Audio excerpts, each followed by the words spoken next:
Radhikapur express Raiganj পৌঁছল ভোর 6:30টায়। রাতে ট্রেনে সুব্রত নিশ্চিন্তে ঘুম দিলেও অরণ্যর একদমই ঘুম আসেনি। প্রায় প্রতি ঘন্টায় নিজের সিট ছেড়ে উঠে দরজার কাছে গিয়ে দাঁড়িয়েছে সে। আর চোখে দেখেছে লোকটা কি করছে।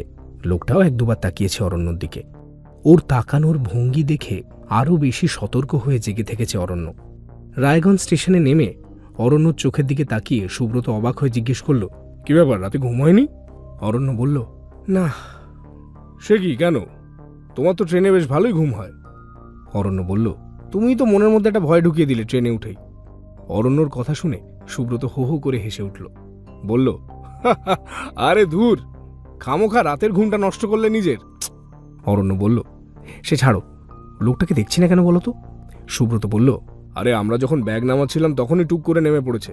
আছে হয়তো স্টেশনের বাইরে, কোথায় আর যাবে? অরণ্য জিজ্ঞেস করল, আচ্ছা ও কার হয়ে কাজ করছে কোনো আইডিয়া করতে পারলে? একটু ভেবে সুব্রত বলল, অধীরের হতে পারে, নয়তো খুনির। আরে কি করবো এত সব ভেবে, চলো চলো, যে কাজে এসছি সেটা আগে করি। অরণ্য বলল, হ্যাঁ চলো, একটু চা খাই, ঘুমটা কাটাতে হবে, তারপর হোটেলে যাওয়া যাবে, চলো। সুব্রত যেমনটা বলেছিল ঠিক তাই হলো। স্টেশনের বাইরেই লোকটাকে পাওয়া গেল। এক হাতে চা আর অন্য হাতে একটা সিগারেট নিয়ে লোকটা এমনভাবে দাঁড়িয়ে আছে যেন সে এই শহরেরই লোক, রোজ এখানে দাঁড়িয়ে চা খায়। সুব্রত আর অরণ্য লোকটার পাশের চায়ের দোকানে ঢুকল।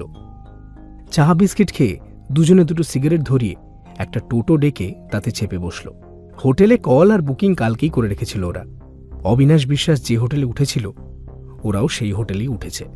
হোটেলে পৌঁছে ব্যাগপত্র রেখে সুব্রত অরণ্যকে বলল, শোনো, তুমি একটু ঘুমিয়ে নাও এই বেলা, আমি যাই হালকা করে শহরটা একটু পরিক্রমা করে আসি। অরণ্য না করল না। এমনিও চা খেয়ে ঘুমটা যেন উল্টে আরো বেশি করে পেয়ে বসেছে তাকে। কথা না বাড়িয়ে বিছানায় লম্বা হলো অরণ্য। একটা নীলচে শান্তিনিকেতনী পাঞ্জাবি গলিয়ে সুব্রত রাস্তায় বেরোলো। এবার রাস্তায় বেরিয়ে সে লোকটাকে আর দেখতে পেল না। দেখতে পেলে ঠিক টেনে নিয়ে যেত পুলিশ স্টেশনে।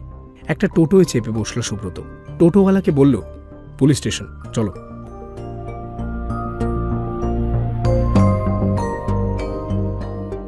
রাধারমন আগেই ফোন করে সব বলে রেখেছিলেন রায়গঞ্জ থানায়। এখানকার ওসি সুফিয়ান মণ্ডল রাধারমনের পূর্ব পরিচিত। সুব্রত থানায় গিয়ে নিজের পরিচয় দিতে সুফিয়ান ওকে নিজের ঘরে ডেকে আনলো।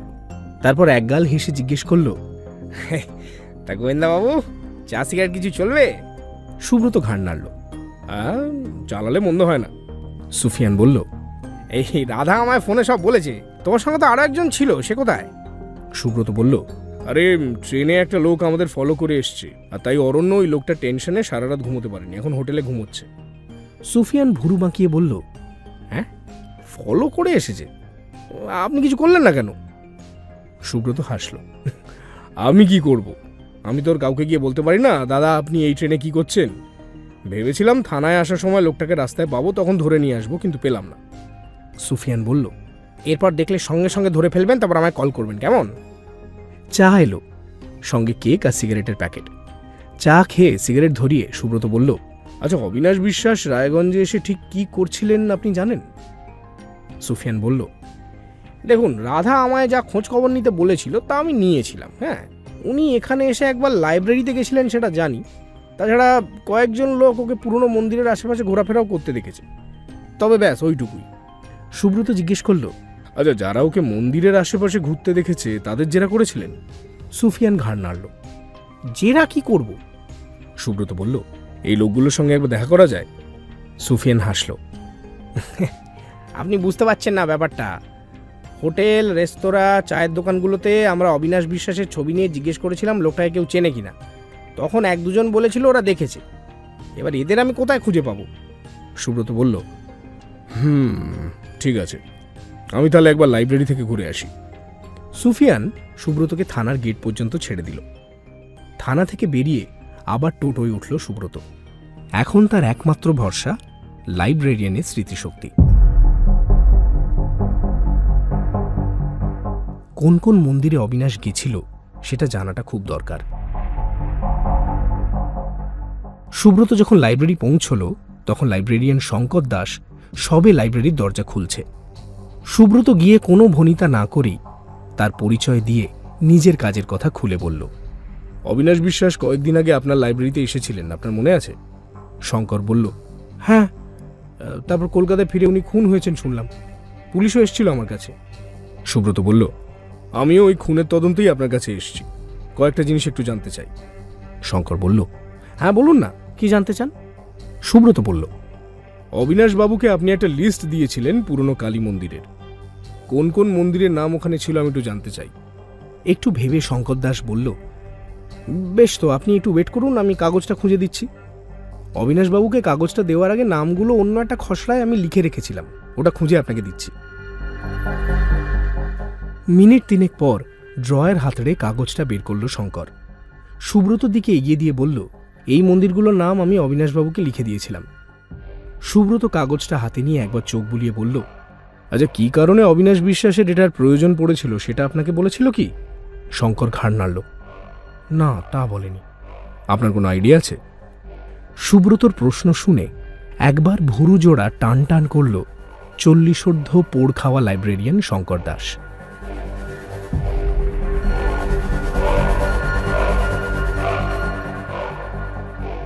তারপর ভুরু কুঁচকে সুব্রতর দিকে তাকিয়ে সরাসরি জিজ্ঞেস করল, আপনি কি জানতে চান বলুন তো?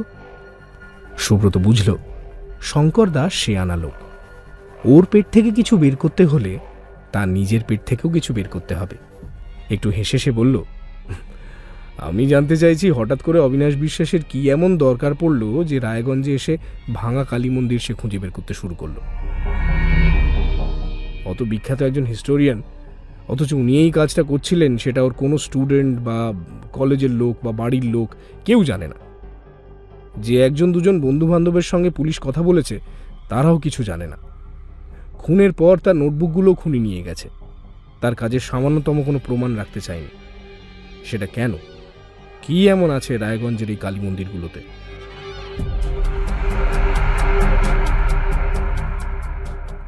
শঙ্কর দাস এবার নড়ে চড়ে বসল, বলল, দেখুন, আমি যা জানি তা আপনাকে বলতে পারি একটা শর্তে, আমি কিন্তু কোনো ঝামেলা চাই না।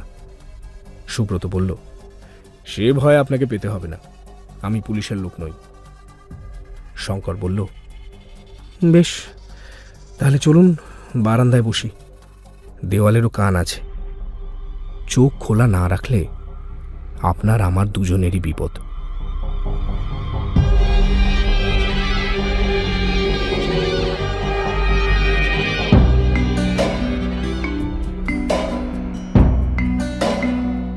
লাইব্রেরির বারান্দাটা দক্ষিণমুখী, সামনে 30 ফুট দূরে মেইন গেট, তার ওপারে গলি। চেয়ারে বসে একটা সিগারেট ধরিয়ে শঙ্কর বলল, অবিনাশবাবু এখানে কেন এসেছিলেন তা আমি সত্যি জানি না, তিনি আমাকে কিছুই বলেননি। তবে এটুকু আমিও বুঝতে পেরেছিলাম ওনার চলার বা বলার মধ্যে অদ্ভুত গোপনীয়তা ছিল। আমি কয়েকবার জিজ্ঞেস করেছিলাম, আচ্ছা, এসব কি কোনো গবেষণার কাজে লাগবে? উনি প্রতিবারই আমার প্রশ্ন এড়িয়ে গেছেন। শেষে একরকম বিরক্ত হয়েই আমি প্রশ্ন করা বন্ধ করে দিই। অত বড় একজন লোক, আর কোথায় আমার মতো একজন ডিস্ট্রিক্ট লাইব্রেরিয়ান বলুন? তবে কি জানেন তো, কলকাতার এইসব শহুরে লোকজন দেখলেই আমরা মফস্বলের মানুষ খুব সন্ত্রস্ত হয়ে উঠি, এই কথাটা সত্যি। কি জানি এদের মাথায় কি মতলব ঘোরে। তাই অবিনাশবাবু আমার এখান থেকে যাওয়ার পর আমি একটা ছেলেকে বলেছিলাম ওর উপর একটু নজর রাখতে। আমার মন বলছিল যে এমনি কোনো কাজে উনি এখানে আসেননি, সেটা হলে এত ঘুরিয়ে পেঁচিয়ে রাগঢাক রাখতেন না।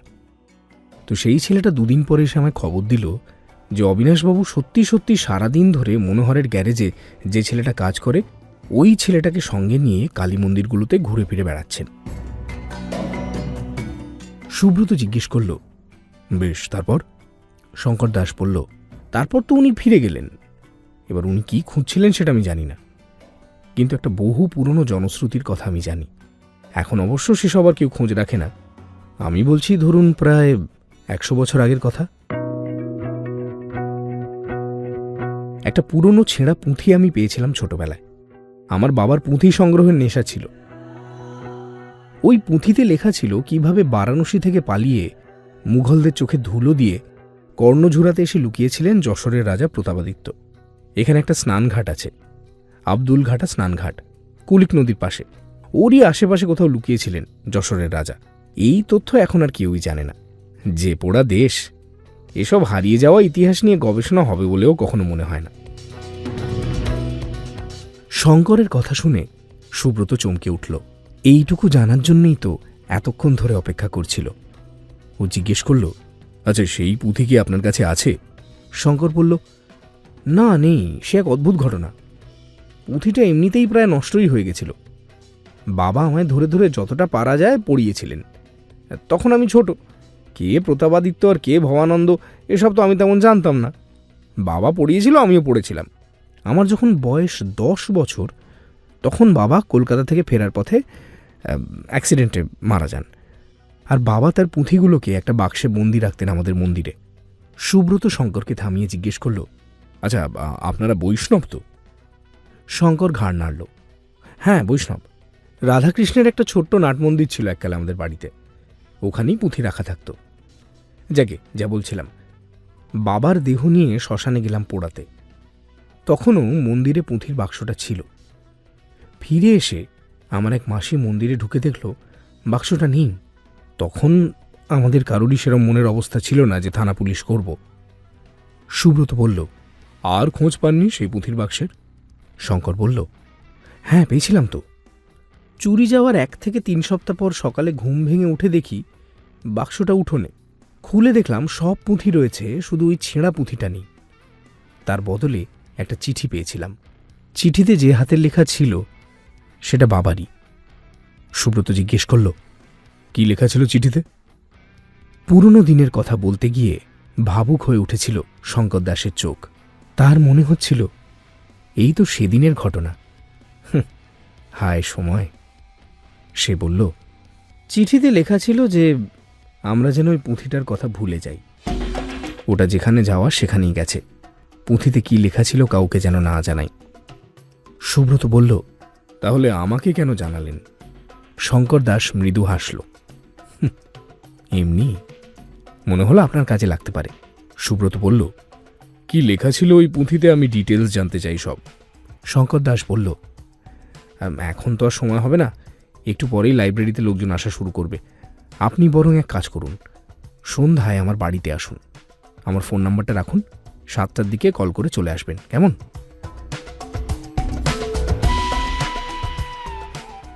শঙ্কর দাসের ফোন নাম্বার আর মনোহরের গ্যারেজের ঠিকানা নিয়ে লাইব্রেরি ছেড়ে রাস্তায় নামল সুব্রত। ঘড়ির কাঁটা তখন 12টা ছুঁই ছুঁই। এতক্ষণে অরণ্য হয়তো জেগে গেছে। সুব্রত মনে মনে ভাবল, হোটেলে গিয়ে ওকে সঙ্গে নিয়েই মনোহরের দোকানে যাওয়া যাবে। হোটেল রুমে গিয়ে সুব্রত দেখল অরণ্য তখনও মরার মতো ঘুমোচ্ছে। ওকে ধাক্কা দিয়ে তুলল সুব্রত। তারপর বলল, এই যে এই ওঠো ওঠো, ঘুমোলে কিন্তু অনেক কিছু মিস করে যাবে। জলদি ফ্রেশ হয়ে নাও, কিছু খেয়ে বেরোই। অবিনাশ এখানে এসে কি কি করেছিল তার খোঁজ পেয়েছি। আর শোনো, প্রতাপাদিত্যেরও খোঁজ পেয়েছি। সুব্রতর কথা শুনে অরণ্য তড়ি ঘড়ি উঠে বসল। এই কয়েক ঘন্টায় এত কিছু ঘটে গেছে? সুব্রত বলল, লাইব্রেরিয়ানের থেকে সব খবরই পেলাম। এই লাইব্রেরিয়ানের বাবার পুঁথির কালেকশন ছিল সম্ভবত। এতদূর বলে হঠাৎ থমকে গেল সুব্রত। তারপর আপন মনে বিড়বিড় করে বলল, হ্যাঁ হতেও তো পারে। অরণ্য বলল, কি হতে পারে? সুব্রত গম্ভীর গলায় বলল, না কিছু না, চলো আগে মনোহরের গ্যারেজ থেকে ঘুরে আসি। স্নান করে বেরিয়ে হোটেলের সামনেই একটা রেস্তোরাঁ থেকে দুজনের লাঞ্চ সারল। খেতে বসে অরণ্য জিজ্ঞেস করল, চপ থানার কি খবর? সুব্রত বলল, কি আর খবর হবে, অল ওয়েল। ওসি সুফিয়ান মণ্ডলের সঙ্গে কথা হলো, তবে আমার মনে হয় না যে থানার হেল্প লাগবে। ও আচ্ছা, আর সেই লোকটা কে? আমাদের ফলোয়ার? অরণ্য ঘাড় নাড়ল। হ্যাঁ, ওর কি খবর? সুব্রত হেসে বলল, নো পাত্তা। সকাল থেকে কোনো খোঁজই নেই। সম্ভবত ওর কাজ ছিল রায়গঞ্জ পর্যন্ত আমাদের ফলো করা, মানে আমরা কোথায় যাচ্ছি সেটা জানা। সেই কাজ ওর হয়ে গেছে। অরণ্য বলল, লোকটাকে এমনি এমনি হাতছাড়া করলে ওর কাছ থেকে তো ইনফরমেশন পাওয়া যেত যে কে ওকে অর্ডার দিয়েছিল। সুব্রত হাসল। তুমি দেখছি কোনো গোয়েন্দা কাহিনী পড়নি। শোনো, এই যে যারা ফলো করে এদের সঙ্গে উপরে বসে কলকাঠি নাড়া লোকেদের সরাসরি কোনো যোগাযোগ থাকে না, বুঝেছ? অন্তত 2-3টে স্তর মাঝখানে থাকে, এবং অধিকাংশ সময়ই এই স্তরগুলো এতটা গোলমেলে হয় যে তল তো পাওয়াই যায় না, উল্টে অতলে তলিয়ে যেতে হয়। তার চেয়ে যে পথে এগোচ্ছি সেটাই বেটার। খাওয়া শেষ করে চলো মনোহরের গ্যারেজে যাই, ছেলেটাকে ধরি, আশা করি সবই জানতে পারবো। মনোহরের দোকান খুঁজে পেতে খুব একটা বেগ পেতে হলো না অরণ্য আর সুব্রতকে। রায়গঞ্জ স্টেশন থেকে যে রাস্তাটা দক্ষিণ দিকে নেমে রায়গঞ্জ ইউনিভার্সিটির পাশ দিয়ে দেবীনগরের বাজারের দিকে চলে গেছে, ওই রাস্তার ধারে বাজারের একটু আগেই মনোহরের গ্যারেজ। বেশ ভালোই ব্যবসা চলে মনোহরের। গোটা 3 ছেলে ছোকরাকে হেল্পার হিসেবেও রেখেছে সে। সুব্রত গ্যারেজের দরজায় গিয়ে জিজ্ঞেস করল, মনোহর ভাই আছো? একটা ছেলে উত্তর দিল, না, মোনাদা বাড়ি গেছে ভাত খাতি। কখন আসবে রে? একটু পরেই চলে আসবে। সুব্রত আর অরণ্য দোকানের বাইরে এসে রাস্তার পাশে দাঁড়িয়ে একটা সিগারেট ধরালো। অরণ্যকে সুব্রত জিজ্ঞেস করল, আচ্ছা ওই 3টে ছেলের মধ্যে কোন ছেলেটা অবিনাশকে হেল্প করেছিল গেস করতে পারবে? অরণ্য মাথা নেড়ে বলল, হ্যাঁ, তাই গেস করা যায় নাকি? সুব্রত হাসল, গেসই তো করা যায়। আমি যদি তোমাকে বলতাম নির্দিষ্ট করে বলো কোন ছেলেটা, তাহলে একটা সমস্যা হতো, কিন্তু গেস করতে দোষ কোথায়? আমার কি মনে হচ্ছে জানো, ওই ডান পাশে যে ছেলেটা সাইকেলের টিউব জলে ডুবিয়ে দেখছে কোথায় লিক হয়েছে, ওই ছেলেটাই হেল্প করেছিল অবিনাশকে। অরণ্য বলল, আমার তো মনে হচ্ছে যে ছেলেটা রড পেটাচ্ছে ওই ছেলেটা। সুব্রত জিজ্ঞেস করল, কেন মনে হচ্ছে বলো, কি যুক্তি? অরণ্য বলল, এই যুক্তির কথা তো হয়নি। যা, তুমি গেস করবে আর তার পেছনে কোনো কারণ থাকবে না। অরণ্য বলল, না, ওই ছেলেটা বেশ কয়েকবার আর চোখে আমাদের দেখেছে, তাই আমার মনে হয়েছে ও হয়তো ভাবছে যে কদিন আগেই এরকম অপরিচিত একটা লোক কেউ দেখেছে, আজ আবার দুজন এলো। সুব্রত বলল, নেহাত মন্দ যুক্তি নয়, হতেও পারে ওই ছেলেটা। এবার আমার যুক্তিটা শোনো। আমি যে ছেলেটার কথা বললাম ওর দিকে একবার তাকাও। ও একটা নতুন জামা পরেছে, আর জুতোটাও কিন্তু পুরনো মনে হচ্ছে না। আর বাকিদের দেখো, তার মানে ধরা যেতে পারে যে সম্প্রতি ওর কাছে কিছু টাকা পয়সা এসছে জামা কাপড় কেনার। এখন হতে পারে এটা ওর বাবা কিংবা মা কিনে দিয়েছে, কিন্তু সেটা যদি হতো তাহলে ছেলেটা কোনো মতেই সেই সব জামা কাপড় পরে এই কালি ময়লার কাজে আসতো না, ওর বাড়ি থেকেই আসতে দিত না, বুঝলে? অরণ্য বলল, বুঝলাম। সুব্রত সামনের দিকে দেখিয়ে বলল, ওই যে মনে হয় মনোহর আসছে, চলো। গ্যারেজের একটা বাইক নিয়েই বাড়িতে খেতে গেছিল মনোহর। ফিরে এসে দেখল গ্যারেজের দরজায় দুজন অপরিচিত লোক দাঁড়িয়ে। মনোহর জিজ্ঞেস করল, কারা আপনারা? সুব্রত হেসে বলল, আমরা কলকাতা থেকে আসছি। কয়েকদিন আগে আমাদের এক প্রফেসর এসেছিলেন এখানে কিছু কাজে। আপনার এই গ্যারেজে কোনো একটা ছেলে ওনাকে বেশ হেল্প করেছিল, আমাদের ওই একই হেল্প লাগবে ওর কাছ থেকে। মনোহর একটু অবাক হয়ে বলল, আমার গ্যারেজের? কে বলুন তো? সুব্রত বলল, সেটা তো আমরাও জানি না। ইতিমধ্যে যে ছেলেটা টিউব চেক করছিল সে এসে দাঁড়িয়েছে ওদের পাশে। সুব্রতর কথা শেষ হতেই ছেলেটা বলল, আমি হেল্প করেছিলাম। সুব্রত মুচকি হেসে অরণ্যর দিকে তাকালো, তারপর মনোহরকে বলল, এই ছেলেটাকে একবেলার জন্য আমাদের সঙ্গে একটু দেবেন? যে জায়গাগুলো প্রফেসরকে ঘুরিয়ে দেখিয়েছিল আমাদের একটু দেখিয়ে দিত, আর আপনার কাজের ক্ষতিপূরণ হিসেবে আমরা কিছু টাকাও আপনাকে দিচ্ছি। এই বলে মনোহরকে কোনো কথা বলার সুযোগ না দিয়ে একটা 500 টাকার নোট মনোহরের হাতে গুঁজে দিল সুব্রত। মনোহর আর কি বলবে, একটু আমতা আমতা করে বলল, ঠিক আছে নিয়ে যান, কিন্তু আপনাদের চিনি না, জানি না, এভাবে। মনোহরের কথা শেষ হওয়ার আগেই সুব্রত বলল, আমরা ফোন নাম্বার দিয়ে যাচ্ছি, আপনি ভয় পাবেন না, আমরা কিন্তু খারাপ লোক নই। ফোন নাম্বার পেয়ে মনোহর আর আপত্তি করল না। ছেলেটাকে সঙ্গে নিয়ে একটা টোটোয় চাপল সুব্রত আর অরণ্য। সুব্রত জিজ্ঞেস করল, কি নাম তোমার? ছেলেটা বলল, রবিন। বেশ, প্রফেসরকে কোন কোন কালী মন্দির তুমি দেখিয়েছিলে মনে আছে? রবিন একটু অবাক হয়ে বলল, আমি তো ওনাকে কেবল একটাই মন্দির দেখিয়েছিলাম, ওই আব্দুল ঘাটা চানঘাটের ওখানে, তাও মন্দির না, একটা পুরনো বট গাছ। সুব্রত বলল, আমাদের নিয়ে চলো না ওখানে, গাছের ওখানেই তো জিনিসটা ছিল, তাই না? রবিন একবার সুব্রতর দিকে তাকিয়ে নীরবে ঘাড় নাড়ল। সুব্রত জিজ্ঞেস করল, আচ্ছা, তুমি ছাড়া আর কে কে জানে প্রফেসর ওটা নিয়ে গেছেন? একটু ইতস্তত করে রবিন বলল, স্যার চলে যাওয়ার পরদিন সকালে গ্যারেজে আসার সময় আমি ওইখানে আবার গিয়েছিলাম। চানঘাট ছাড়িয়ে আরও একটু সামনে আমার বাড়ি। ওখানে গিয়ে দেখি একটা লোক ওই গাছের সামনে দাঁড়িয়ে এদিক ওদিক তাকাচ্ছে। আমি কাছে গিয়ে জিজ্ঞেস করলাম, কিছু হয়েছে? লোকটা বলল যে এই গাছে ওদের বংশের একটা মূর্তি ছিল, সেটা খুঁজে পাচ্ছে না।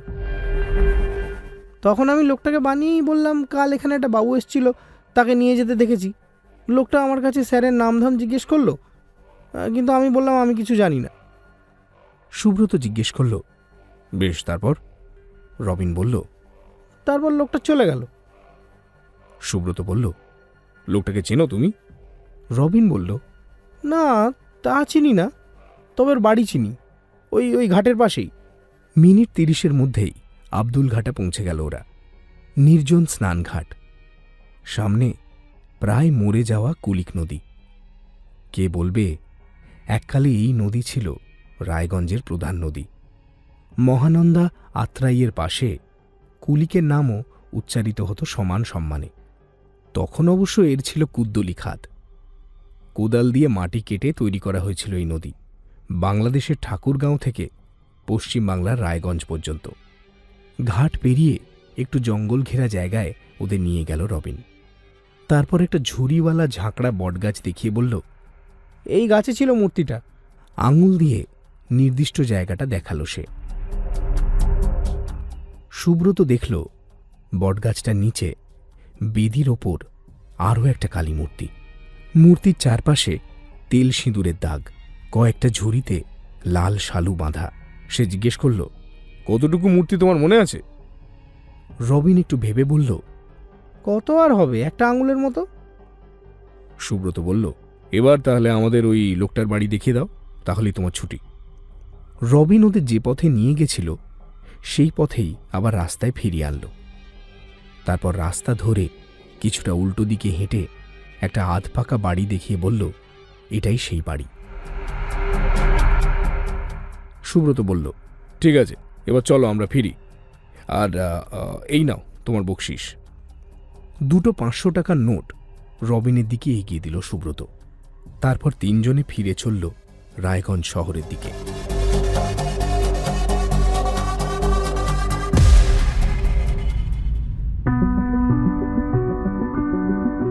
রবিনকে ওর কাজের জায়গায় নামিয়ে দিয়ে দুই বন্ধু চলল থানায়। যেতে যেতে সুব্রত বলল, লোকটার পারিবারিক মূর্তির কথাটা এখনো ঠিক বুঝতে পারলাম না। আবার প্রফেসর ভুল কোনো মূর্তি নিয়ে যাবেন সেটাও তো বিশ্বাসযোগ্য নয়। অরণ্য বলল, আচ্ছা, এমনও তো হতে পারে যে প্রতাপাদিত্য এই লোকটার বাড়িতেই, মানে কোনো এক পূর্বপুরুষের ঘরে লুকিয়েছিলেন বারাণসী থেকে পালিয়ে এসে। সুব্রত বলল, হ্যাঁ, হতে পারে, এবং হয়তো মৃত্যুর আগে প্রতাপ ওদের এই মূর্তিটা দিয়ে গেছিল। কালের বিবর্তনে সেটা ওদের পারিবারিক মূর্তি হয়ে গেছে। অরণ্য বলল, কিন্তু যদি পারিবারিক সেন্টিমেন্ট লেগেই থাকে তাহলে সেটা বাড়িতে না রেখে নদীর ধারে বটগাছে কেন রাখা হলো? সুব্রত বলল, এই উত্তর ওই ভদ্রলোকই দিতে পারবেন। চলো থানায় যাই, এবার সুফিয়ান মণ্ডলের হেল্প দরকার। ওদের আসার কথা সুফিয়ান মণ্ডলকে ফোন করে আগেই বলে রেখেছিল সুব্রত। লোকটা এমনিতে বেশ মাইডিয়ার লোক, মাঝারি উচ্চতা, গোলগাল মুখ, চোখ দুটো একটু ছোট, একটা বাঙালি সুলভ ভুঁড়িও আছে। সুব্রত আর অরণ্যকে দেখে সকালের মতোই একগাল হেসে বলল, আরে আসুন আসুন, চা খাবেন তো? আরে আপনি তাহলে অরণ্য, তাই তো? অরণ্য হেসে ঘাড় নাড়ল, আগে হ্যাঁ, সকালে বড্ড টায়ার্ড ছিলাম তাই আসতে পারিনি। সুফিয়ান বলল, আরে সে ঠিক আছে, এই তো এখন চলে এলেন। চলুন, এখন আর কেবিনে বসবো না, বিকেল হয়ে এসছে, লনে বসা যাক। একটু পরেই পাখিগুলো সব থানার ওপর দিয়েই উড়তে উড়তে বাসায় ফিরবে। পিছনেই কুলিকের ধারে বার্ড স্যাঞ্চুরি কিনা, তাই বড় ভালো লাগে ওদের উড়ে যেতে দেখতে। একজন কনস্টেবলকে ডেকে লনে 3টে চেয়ার দিতে বলল সুফিয়ান। কিছুক্ষণের মধ্যেই চেয়ার এসে গেল। চেয়ারে বসে সুফিয়ান জিজ্ঞেস করল, কি খাবেন বলুন? আচ্ছা, এই বেলা বলে রাখি, আজ রাতে আমার বাড়িতে আপনাদের নিমন্ত্রণ রইল। সুব্রত বিনয় হাসি হেসে বলল, আরে তাহলে রাতেই খাবো না হয়, যা খাবার। সুফিয়ান হাসল, তারপর অরণ্যর দিকে তাকিয়ে জিজ্ঞেস করল, আচ্ছা চা না কফি? অরণ্য বলল, চাই চলুক। সুফিয়ান বললেন, বেশ, চা আর অমলেট কেমন? অরণ্য ঘাড় নাড়ল। সুফিয়ান আবার একজন কনস্টেবলকে ডাকলেন, সমিতদা, ও সমিতদা, একটু বাদেই সমীর নামে একজন আধবুড়ো লোক এসে ওদের সামনে দাঁড়ালো। সুফিয়ান বলল, সবার জন্য চা আর অমলেট। সমীর ঘাড় নেড়ে চলে গেল। এবার একটা সিগারেট ধরিয়ে সুফিয়ান জিজ্ঞেস করল, হ্যাঁ তা বলুন, কি হয়েছে আর আমাকে কি করতে হবে? সুব্রত বলল, একজন লোককে একটু জিজ্ঞাসাবাদ করতে চাই। কলকাতায় বসেই আমার মনে হচ্ছিল যে অবিনাশবাবুর খুনের কিনারা করতে গেলে আমাকে রায়গঞ্জ যেতে হবে। এখন মনে হচ্ছে একটা সমাধান সূত্র দেখতে পাচ্ছি। সুফিয়ান জিজ্ঞেস করল, তাহলে লোকটা কে? সুব্রত বলল, তা জানি না, তবে বাড়িটা কোথায় জানি। এর পরের কাজটা আপনাকে করতে হবে। সুফিয়ান জিজ্ঞেস করল, আচ্ছা বেশ, তা হবে। এখন ঘটনাটা কি সেটা আমাকে খুলে বলুন তো। সুব্রত বলল, সে রাতে খাওয়ার টেবিলে বলবো, এখনো কিছু ধোঁয়াশা রয়ে গেছে। সন্ধেবেলা যাব লাইব্রেরিয়ানের কাছে, তারপর আশা করি আপনাকে সব ক্লিয়ারলি বলতে পারবো। তারপর কাল ফার্স্ট হাফে যদি লোকটাকে পাকড়াও করা যায় তাহলে একটা উপসংহারও পাওয়া যেতে পারে। আমার তো অন্তত তাই মনে হচ্ছে। চা অমলেট এসে গেল। কিছুক্ষণ কথা বন্ধ রেখে তিনজনে খাবারটা শেষ করল। চা খেয়ে সিগারেট ধরালো সুব্রত আর অরণ্য। সন্ধে হয়ে এসছে প্রায়। সুফিয়ান যেমনটা বলেছিল, একের পর এক পাখির ঝাঁক কিচিরমিচির করতে করতে উড়ে যাচ্ছে কুলিক নদীর ধারে স্যাঞ্চুরিতে। সুফিয়ান আক্ষেপ করে বলল, দিনকে দিন নদীটার যা অবস্থা হচ্ছে তাতে মনে হয় না স্যাঞ্চুরিটা খুব বেশি দিন টিকবে। ময়লা আবর্জনা ফেলে পুরো 12টা বাজিয়ে দিয়েছে নদীটা। সুব্রত বলল, আপনারা তো কিছু স্টেপ নিতে পারেন। সুফিয়ান বলল, আরে আমরাও তো একই গলের গরু মশাই, কাকে রেখে কাকে ঠেকাবো বলুন তো। নদী যেভাবে বুঝে আসছে তাড়াতাড়ি খবর পাবেন যে বর্ষার জলে রায়গঞ্জ তলিয়ে গেছে। আরও কিছুক্ষণ গল্পগুজব করে সুব্রত আর অরণ্য উঠে পড়ল। ওদের মেইন গেট পর্যন্ত ছাড়তে এসে হঠাৎ কি মনে পড়ে যাওয়ায় সুফিয়ান জিজ্ঞেস করল, হ্যাঁ ভালো কথা, যে লোকটা আপনাদের ফলো করছিল তার কোনো হদিশ পাওয়া গেল? সুব্রত ঘাড় নেড়ে জানালো যে হদিশ মেলেনি। তারপর দুজনে মিলে রাস্তায় বেরিয়ে পড়ল। অরণ্য জিজ্ঞেস করল, আচ্ছা এবার কোথায়? লাইব্রেরিয়ান শঙ্কর দাস? সুব্রত ঘাড় নাড়ল, হ্যাঁ হেঁটেই চলো। ভদ্রলোক 7টায় যেতে বলেছিলেন, এখন 6টা বাজে। বিএসএফ ক্যাম্পের পাশেই ওর বাড়ি। ম্যাপে দেখলাম 5 কিলোমিটার। 1 ঘন্টায় আরামসে হেঁটে মেরে দেওয়া যাবে। দুটো সিগারেট ধরিয়ে হাঁটা শুরু করলো দুই বন্ধু। রেল লাইন পেরিয়ে ডিস্ট্রিক্ট কোর্ট, তারপর গীতাঞ্জলি সিনেমা হল। রাস্তায় খুব একটা ভিড় নেই। রোববারে সূর্য সেন স্ট্রিটে যেমন ভিড় থাকে অনেকটা সেরকম। হাঁটতে হাঁটতে অরণ্য জিজ্ঞেস করল, আচ্ছা তোমার থিওরিটা কি একটু শুনি। এই লোকটাই খুন করেছে অবিনাশবাবুকে? সুব্রত ঘাড় নাড়ল, অবিনাশবাবু লোকটার পারিবারিক দেবতা নিয়ে ভেগেছেন, আর সেটাও নেহাত সৎ কাজ করতে নয়। অরণ্য বলল, কিন্তু লোকটা জানবেই বা কেমনে যে কে এই মূর্তি নিয়েছে? রবীন্দ্র কিছু বলেনি? সুব্রত হাসল, এটা মফস্বল বুঝলে, এখানে সবার হাড়ির খবর সবাই জানে, একটু খুঁজলেই সব মিলে যায়। শঙ্কর দাসকে বাড়িতেই পাওয়া গেল। বাড়িটা বেশ ছিমছাম, একতলা, দেওয়ালে পুরনো আমলের লাল কালো রং। বাড়ির সামনে উঠোনে একটা তুলসী মঞ্চ, সেখানে এই সবে সন্ধে প্রদীপ দেওয়া হয়েছে। সুব্রত আর অরণ্যকে নিয়ে শঙ্কর বারান্দায় বসল। ও স্ত্রী মাধুরী একটা প্লেটে কয়েকটা বেগুনি আর চা বিস্কুট দিয়ে গেল খানিক বাদে। ভেতরের কোনো একটা ঘর থেকে কিশোরী কণ্ঠের পড়ার গুঞ্জন ভেসে আসছে। শঙ্কর বলল, আমার মেয়ে 11-এ পড়ে। সুব্রত মৃদু হেসে বলল, আচ্ছা বেশ। এটা কত বছরের পুরনো বাড়ি? শঙ্কর বলল, তা প্রায় 100 বছর হবে। বিল্ডিংটা অবশ্য নতুন, বছর 20 আগেকার। তার আগে টিনের ঘর ছিল ওই এখানেই, আর নাট মন্দিরটা ছিল ওই যে তুলসীতলা দেখছেন ওরই একটু সামনে। সুব্রত আর অরণ্য দুজনেই উঠোনের দিকে তাকালো। অন্ধকার ঘিরে ধরেছে চারপাশ। রাধাদা কলকাতায় কি করছে কে জানে। মনে মনে ভাবল সুব্রত, নিতাইয়ের খুনির কোনো হদিশ পেয়েছে বলে তো মনে হয় না। শঙ্কর দাস গলাটা একটু ঝেড়ে নিয়ে জিজ্ঞেস করলেন, তা বলুন কি জানতে চান? টিউব লাইটের উজ্জ্বল সাদা আলোয় শঙ্করের চোখে চোখ রেখে সুব্রত দৃঢ় কণ্ঠে বলল, সবকিছু।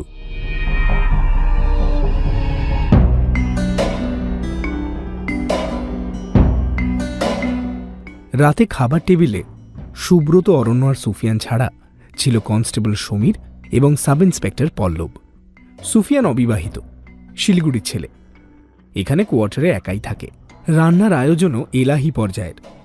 বেগুন ভাজা, সঙ্গে আত্রাই নদীর কাতলা মাছের কালিয়া, পাঙ্গাসের ঝোল, হাঁসের মাংস আর হরিণা চিংড়ি দিয়ে পুরনো তেঁতুলের টক। থালায় দুটো বেগুন ভাজা তুলে নিয়ে ভাতের সঙ্গে মাখাতে মাখাতে সুব্রত সুফিয়ানকে বলল, আচ্ছা, এই কেসের কতটা আপনি জানেন সেটা আগে বলুন তো। সুফিয়ান হেসে বলল, হ্যাঁ, রাধাদা আমায় কেবল বলেছিল অবিনাশ বিশ্বাস নামে একজন প্রফেসর খুন হয়েছে। তিনি রায়গঞ্জে এসেছিলেন তার মৃত্যুর আগে। কী কাজে এসেছিলেন সেটার একটু খোঁজ নিতে, ব্যাস, আমি এইটুকুই জানি। সুব্রত বলল, বুঝলাম। তাহলে শুনুন, যতদূর আমি পৌঁছতে পেরেছি আপনাদের বলি। তারপর সুব্রত বলতে আরম্ভ করল, আপনাদের এই রায়গঞ্জে আজ থেকে 500 বছর আগে মুঘলদের চোখ এড়িয়ে জীবনের শেষ কটা দিন কাটিয়েছিলেন যশোরের রাজা প্রতাপাদিত্য। এই হিস্ট্রিটা কোনো বইয়ে লেখা নেই, কারণ খাগড়াঘাটার যুদ্ধে হেরে যাওয়ার পর যখন মুঘলরা প্রতাপকে বন্দি করে ঢাকা থেকে দিল্লি নিয়ে যাচ্ছিল, মাঝপথে বারাণসী থেকে প্রতাপ পালিয়ে যায়। এরপর তার আর কোনো খোঁজ ইতিহাসে পাওয়া যায় না। বেনারস থেকে প্রতাপাদিত্য এসেছিলেন আপনাদের এই রায়গঞ্জের কর্ণঝুরাতে। এখানে এসে নিম্নবর্ণের হিন্দুর বাড়িতে তিনি আশ্রয় নিয়েছিলেন। উচ্চবর্ণের কাউকেই তিনি বিশ্বাস করতে পারেননি, কারণ খাগড়াঘাটের যুদ্ধে প্রতাপকে হারাতে মুঘলদের সাহায্য করেছিল এই অঞ্চলেরই জমিদার ভবানন্দ মজুমদার। অবশ্য এই অঞ্চল বললে ভুল হবে, ভবানন্দ নদিয়ার জমিদার ছিলেন।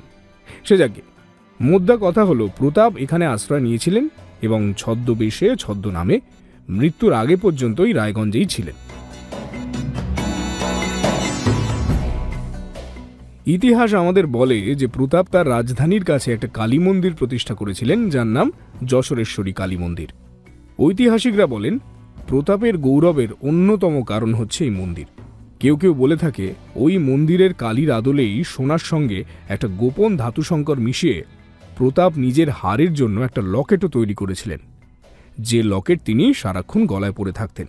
এই লকেটটায় মৃত্যুর সময় যে বাড়িতে প্রতাপ আশ্রয় নিয়েছিল তাদের তিনি দান করে যান, আর ওই বাড়ির লোক বংশ পরম্পরায় সেটার পুজো করতে থাকে। লকেটের মূর্তিটা এতদিন আব্দুলঘাটা স্নানঘাটের পাশের একটা বুড়ো বটগাছের নিচে রাখা ছিল। এবার স্বাভাবিকভাবেই আমার মনে প্রশ্ন জাগে যে পারিবারিক সম্পত্তি এভাবে বাইরে কেন রাখলো সেই বাড়ির লোকেরা। এর উত্তর আমায় দিয়েছেন লাইব্রেরিয়ান শঙ্কর দাস। আসলে প্রতাপের শেষ ইচ্ছে ছিল তাকে যেখানে সমাহিত করা হবে সেখানে যেন একটা বটগাছ লাগানো হয়, আর ওই গাছের নিচে বেদি করে পুজো করা হয় লকেটের মূর্তিটার। 500 বছর ধরে লোকচক্ষুর অন্তরালে এমন এক ঐতিহাসিক জিনিস আব্দুলঘাটা স্নানঘাটের পাশের বটগাছের নিচে রাখা ছিল। কোনো একটা ভাবে এই তথ্য পৌঁছয় অবিনাশ বিশ্বাসের কানে। আমার মনে হয় লোকটার ব্ল্যাক মার্কেটের সঙ্গে দারুণ যোগাযোগ আছে। প্রফেসর হওয়ার আড়ালে এসব মূর্তি ফুর্তি কেনাবেচা করেন উনি। খবর পেয়ে উনি চলে আসেন রায়গঞ্জ এবং খুঁজে টুজে মূর্তিটাকে পেয়েও যান ফাইনালি, তারপর কলকাতায় নিয়ে যান। এরপর ঘটনাটা দুভাবে ঘটতে পারে। এক, হয়তো যাদের কাছে বিক্রির কথা ছিল তারা অবিনাশের সঙ্গে বাটপারি করে মূর্তিটা নিয়ে নেয় এবং ওকে মেরে রেখে যায়। নয়তো দুই, ওই মূর্তিটাকে যে পরিবার রক্ষা করত সেই পরিবার কোনোভাবে অবিনাশকে খুঁজে বের করে কলকাতায় গিয়ে মূর্তিটা ফেরত চায়। অবিনাশ দিতে রাজি না হওয়ায় শেষ পর্যন্ত তাকে খুন হতে হয়। সুব্রত থামলে সুফিয়ান জিজ্ঞেস করল, সে পরিবারকে কি আপনি খুঁজে পেলেন? সুব্রত ঘাড় নেড়ে বলল, হ্যাঁ, পেয়েছি। এই সমীরবাবু, কিছু বলুন। খাওয়ার টেবিলে যেন বজ্রপাত হলো। সবাই চমকে উঠে তাকালো সমীরের দিকে। সমীরও চমকে উঠলেন।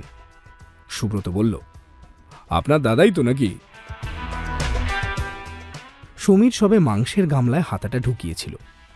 সেখানেই থেমে গিয়ে অপ্রস্তুত চোখে একবার সবার দিকে তাকালো। তারপর দৃঢ় গলায় বলল, হ্যাঁ, আমার দাদা। দাদা না গেলে আমিই যেতাম। ওরকম জোচ্চোর লোক আমি জিন্দেগিতে দেখি নাই। কিন্তু আমার দাদা ওকে খুন করেনি। খুন করার চিন্তাভাবনা নিয়েও দাদা যায়নি কলকাতায়। সুব্রত বলল, সবটা খুলে বলুন, আগেই উপসংহার টানবেন না। সমীর একবার ঢোক গিলে বলতে শুরু করল, রোজ সকালে আমাদের বাড়িতে কেউ না কেউ ওই বটতলায় গিয়ে পুজো দিয়ে আসি। এটাই আমাদের বাড়ির নিয়ম।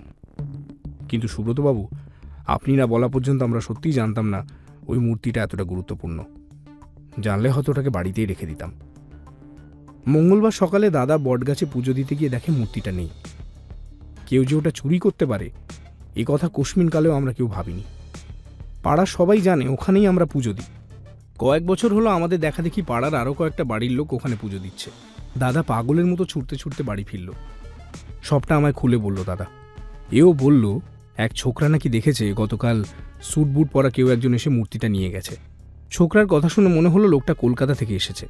আমি তখন প্রথমে হোটেলগুলোতে একবার ঢু মারলাম, তারপর স্টেশনে গিয়ে খোঁজ নিলাম গত 3-4 দিনে কলকাতা থেকে কে কে রায়গঞ্জ এসেছে। সন্দেহজনক 5-6টা নাম পেলাম।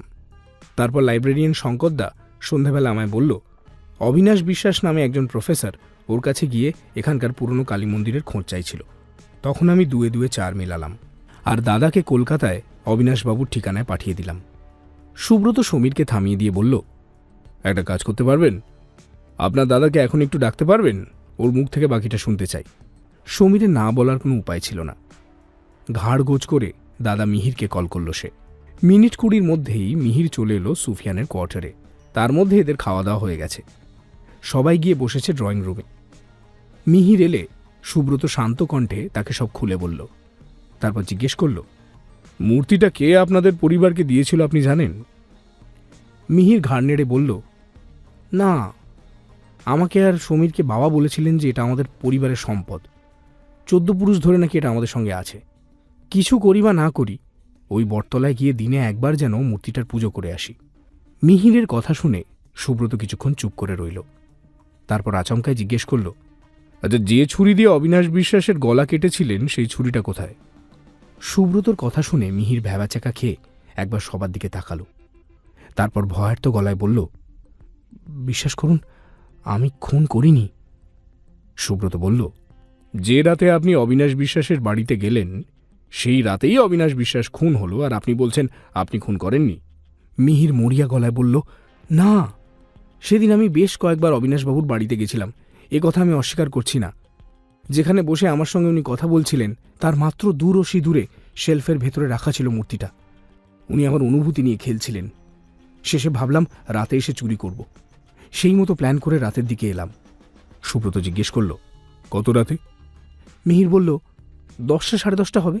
সদর দরজা খোলাই ছিল। ঢুকে দেখলাম বাড়িতে আলো জ্বলছে।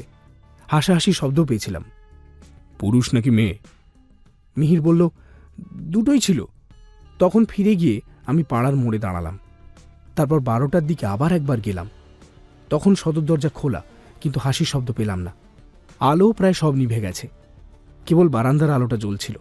আমি ধীরে সুস্থে এগুলাম বাড়ির দিকে। আমি ভেবেছিলাম অবিনাশকে দড়ি দিয়ে বেঁধে মূর্তিটা নিয়ে চলে যাব। সেই মতো ঘরে ঢুকে দেখি যেখানে মূর্তিটা ছিল সেখানে নেই। তারপর অন্য একটা ঘরে ঢুকে দেখলাম চেয়ারে হাত পা বাঁধা অবিনাশ পড়ে আছে, গলা দিয়ে রক্ত ঝরছে। ওই দৃশ্য দেখে আমি আর এক মুহূর্ত ওখানে দাঁড়াইনি, বিশ্বাস করুন। এক ছুটে বেরিয়ে চলে এসেছি। আমি খুন করিনি। খুন করার জন্য আমি যাইও নি। সুব্রত জিজ্ঞেস করল, হাত পা বাঁধা ছিল সেটা শিওর? মিহির ঘাড় নাড়ল, হ্যাঁ। দড়ি দিয়ে? মিহির বলল, না, দড়ি না, কাপড় দিয়ে। কিরকম কাপড় তা আমি খেয়াল করিনি।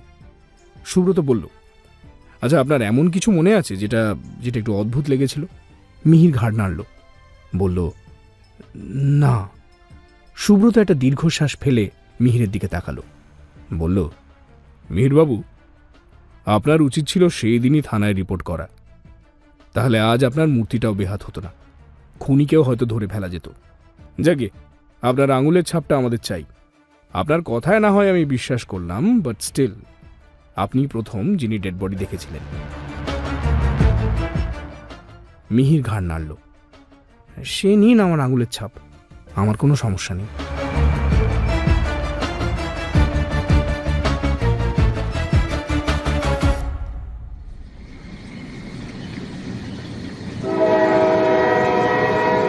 অরণ্য বলল, সব কেমন ঢিলে তালে মিয়ে যাচ্ছে না সুব্রত?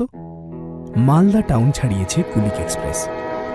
ফাগুনের মিঠে হাওয়া থেকে এখনো শীতের আবেশ মুছে যায়নি। ফলে মাঝে মাঝেই গায়ে কাঁটা দিচ্ছে জানলার পাশে বসে থাকা অরণ্যের। একজন হকারের থেকে এইমাত্র 1 ঠোঙা ঝালমুড়ি কিনে তার থেকে কিছুটা মুখে পুরে বেশ আরাম করে চিবোচ্ছিল সুব্রত।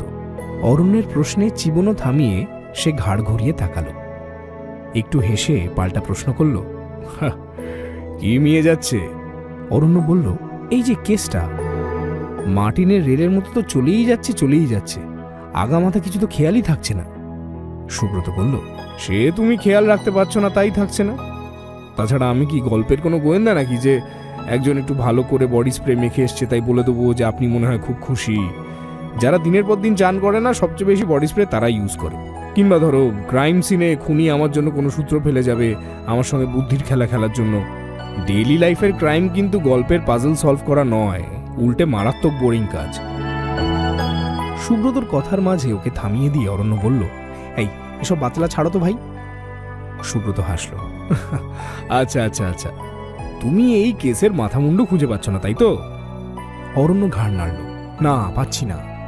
সুব্রত বলল, বেশ, আমায় প্রশ্ন করো, আমি তোমার সব প্রশ্নের উত্তর দিচ্ছি, তাহলে আশা করি ব্যাপারটা তোমার কাছে কিছুটা ক্লিয়ার হবে। অরণ্য বলল, আরে প্রশ্ন তো একটাই, খুনটা করলো কে? সুব্রত বলল, ওটা একদম শেষের প্রশ্ন।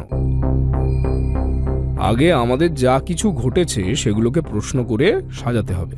এই যেমন ধরো, প্রথম প্রশ্ন, অবিনাশ বিশ্বাসকে ওই মূর্তিটার খোঁজ কে দিয়েছিল? দ্বিতীয় প্রশ্ন, এই যে ব্ল্যাক মার্কেটে অবিনাশের কাজ কারবার আর সেখান থেকে যে টাকাগুলো আসতো সেগুলো কোথায়? তারপর ধরো, অবিনাশের বিশেষ বন্ধুটি নিতাইকে কে খুন করলো, কেন খুন করলো? মিহির, সমীর এরা দুজন কতখানি সত্যি কথা বলছে? অধীর লোকটাই বা কতটা বিশ্বাসযোগ্য? And last but not the least, যে মেয়েটির হাসির শব্দ মিহির পেয়েছিল সে বাইরে গেল কোন পথ দিয়ে? অরণ্য একটু অবাক হয়ে বলল, কোন পথ দিয়ে মানে? সুব্রত বলল, মিহিরের কথা তুমি ভালো করে শোনোনি নাকি? অবিনাশের বাড়ির ভেতরে মেয়ে কণ্ঠ শুনে ও কোথায় দাঁড়িয়েছিল? গলির মোড়ে। যদি কোনো মেয়ে অবিনাশের বাড়ি থেকে বেরিয়ে মেন রাস্তার দিকে যেত তাহলে মিহির তাকে নিশ্চয়ই দেখতে পেত, কিন্তু তার বয়ানে তো সে সেই কথা বলেনি। অরণ্য বলল, হয়তো বলার সময় খেয়াল ছিল না। সুব্রত বলল, পরে আরো দুবার আমি ওকে জিজ্ঞেস করেছি কোনো মেয়েকে ও ওই গলি বা রাস্তায় তখন দেখেছে কিনা, এবং ও বলেছে যে ও দেখেনি। অরণ্য বলল, তাহলে গেল কোথায়? সুব্রত বলল, এই উত্তরটাই আমরা কলকাতা গিয়ে খুঁজব। অরণ্য বলল, কোনো মেয়েই তাহলে অবিনাশকে খুন করেছে বলছো? সুব্রত বলল, হ্যাঁ হতে পারে, কিংবা। অরণ্য জিজ্ঞেস করল, কিংবা? সুব্রত বলল, মেয়েটির সঙ্গে আরো কেউ থাকতে পারে, কিংবা হয়তো সত্যি মিহির খেয়াল করেনি মেয়েটি চলে যাওয়ার পর অন্য কেউ এসেছিল ওই বাড়িতে, সেই খুনটা করে তারপর বেরিয়ে যায়। এরপর মিহির ঢোকে ওই বাড়িতে। কিছুক্ষণ পর খুনির মনে পড়ে যে কাপড় দিয়ে সে অবিনাশের হাত পা বেঁধেছিল সেই কাপড় সে ফেলে এসছে, এবং ফলে তাকে আবার ফিরতে হয়। ততক্ষণে মিহির চলে গেছে এবং খুনি ফিরে এসে কাপড় খুলে নিয়ে চলে যায়। অরণ্য বলল, বুঝলাম, একটা প্রশ্ন কিন্তু ভুলে গেছো যদিও। সুব্রত বলল, কোন প্রশ্ন? অরণ্য বলল, অবিনাশের ছাত্রদের পাঠানো হুমকি চিঠি, ওটা কে পাঠিয়েছে? আর এত লোক থাকতে ওর ছাত্রদেরকেই কেন পাঠালো? সুব্রত বলল, এই শেষ প্রশ্নটা আমার মাথাতেও ঘুরছে, আরো কিছু তথ্য প্রমাণ দরকার। দাঁড়াও, কলকাতায় ফিরি, দেখি নিতাই চন্দ্রের খুনির কি হলো। রাধাদা কত মিটার জলে পড়ে আছে কে জানে। ওসি রাধারমন যে কতখানি জলে পড়ে আছে তার আলাদা করে বলতে হয় না। লোকটা এমনিতে ভালো, জেরা করায় যথেষ্ট পটু, কিন্তু মাথা খাটিয়ে তদন্ত করার সময় কেমন যেন সব গুলিয়ে যায়। নিতাইয়ের খুনি ধরার চক্করে গত দুদিনে 3 বার পার্ক সার্কাস, একবার ঢাকুরিয়া, আর একবার বালিগঞ্জ ব্রিজের নিচে সন্ধ্যের পর যে গাঁজার ঠেক বসে সেখানে ঘুরে এসেছে, কিন্তু কোনো ফল হয়নি। তাই সুব্রত কলকাতা ফিরে থানায় যেতেই রীতিমতো কাইকুই করে উঠল রাধারমন। সুব্রত জিজ্ঞেস করল, এদিকে কদ্দূর এগোলেন? রাধারমন ঘাড় গোঁজ করে বলল, একটু এগোতে পারিনি, পিছিয়ে যাচ্ছি, তোমার খবর বলো। সুব্রত বলল, একজন সাসপেক্টকে ধরতে পেরেছি। রাধারমনের চোখ উজ্জ্বল হয়ে উঠল। হ্যাঁ, কি বলছো, সে কোথায়? সুব্রত বলল, রায়গঞ্জেই আছে, সুফিয়ান সাহেবকে বলেছি নজর রাখতে। রাধারমন বলল, আরে না না, নজর রাখলে হবে না, ওকে এখানে আনতে হবে। এই থানার আন্ডারে কেস, বুঝেছো, সাসপেক্ট রায়গঞ্জে থাকলে হবে না। সুব্রত বলল, সে তো আনা যেতেই পারে, কিন্তু লাভ হবে না, ও খুন করেনি। খুনের রাতে অবিনাশের বাড়িতে এসেছিল একটা জিনিস ফেরত নিতে, ব্যাস। রাধারমন জিজ্ঞেস করল, কি জিনিস? সুব্রত বলল, আপনাকে সেদিন হালকা বলেছিলাম, খেয়াল আছে কিনা জানি না, আবার সব বলছি। চা সিগারেট খেতে খেতে রাধারমনকে সবকিছু খুলে বলল সুব্রত। সব শুনে রাধারমন বলল, আচ্ছা তোমার কেন মনে হচ্ছে যে ও খুন করেনি? সুব্রত বলল, আমি আর সুফিয়ান সাহেব খোঁজ নিয়ে দেখেছি যে মিহির মিথ্যে কিছু বলেনি। অবিনাশ যেদিন মারা যায় ও সেদিনই কলকাতায় এসেছিল, আর পরের দিন সকালেই রায়গঞ্জ ফিরে যায়। এখন আপনি ভাবুন তো, হঠাৎ করে আপনি যাকে চেনেন না জানেন না তার বাড়িতে প্রথমবার গেলেন, একটা চুরির জিনিস ফেরত আনার জন্য গেলেন, আপনি কি তাকে খুন করার কথা ভাববেন? রাধারমন ঘাড় নাড়ল। না, তা হয়তো ভাববো না, কিন্তু আমি ভাববো না বলে মিহিরও যে ভাবেনি তা তুমি শিওর হচ্ছ কেমনে? সুব্রত মৃদু হাসল। বেশ কিছু সলিড রিজন আছে। এ যেমন ধরুন, মিহির জানতই না যে অবিনাশের বাড়িতে কে কে থাকে। সেদিন যে নিতাইয়ের ছুটি ছিল তা মিহিরের জানার কথা নয়। আর দুই, একজন অপরিচিত লোক আপনাকে মারতে আসছে আর আপনি চেয়ারে বসে থাকবেন, প্রতিবাদ করবেন না? রাধারমন ঘাড় নাড়ল। হ্যাঁ, তা তো করবই। সুব্রত বলল, এবার বলুন, অবিনাশের শরীরে কোনরূপ জোর জুলুমের চিহ্ন পাওয়া গেছে কি? রাধারমন ঘাড় নাড়ল। না, তা তো পাওয়া যায়নি। তার মানে বলতে চাইছো কোনো পরিচিত লোক অবিনাশকে মেরেছে? সুব্রত বলল, আয়দার কোনো পরিচিত লোক, নয়তো একের অধিক লোক। কোনো ধরনের ঝামেলা ঝঞ্ঝাট ছাড়া একটা লোকের হাত পা বেঁধে তার গলা কেটে দেবে একজনে, সেটা তো সম্ভব না, সঙ্গে যদি কোনো হেল্পার না থাকে।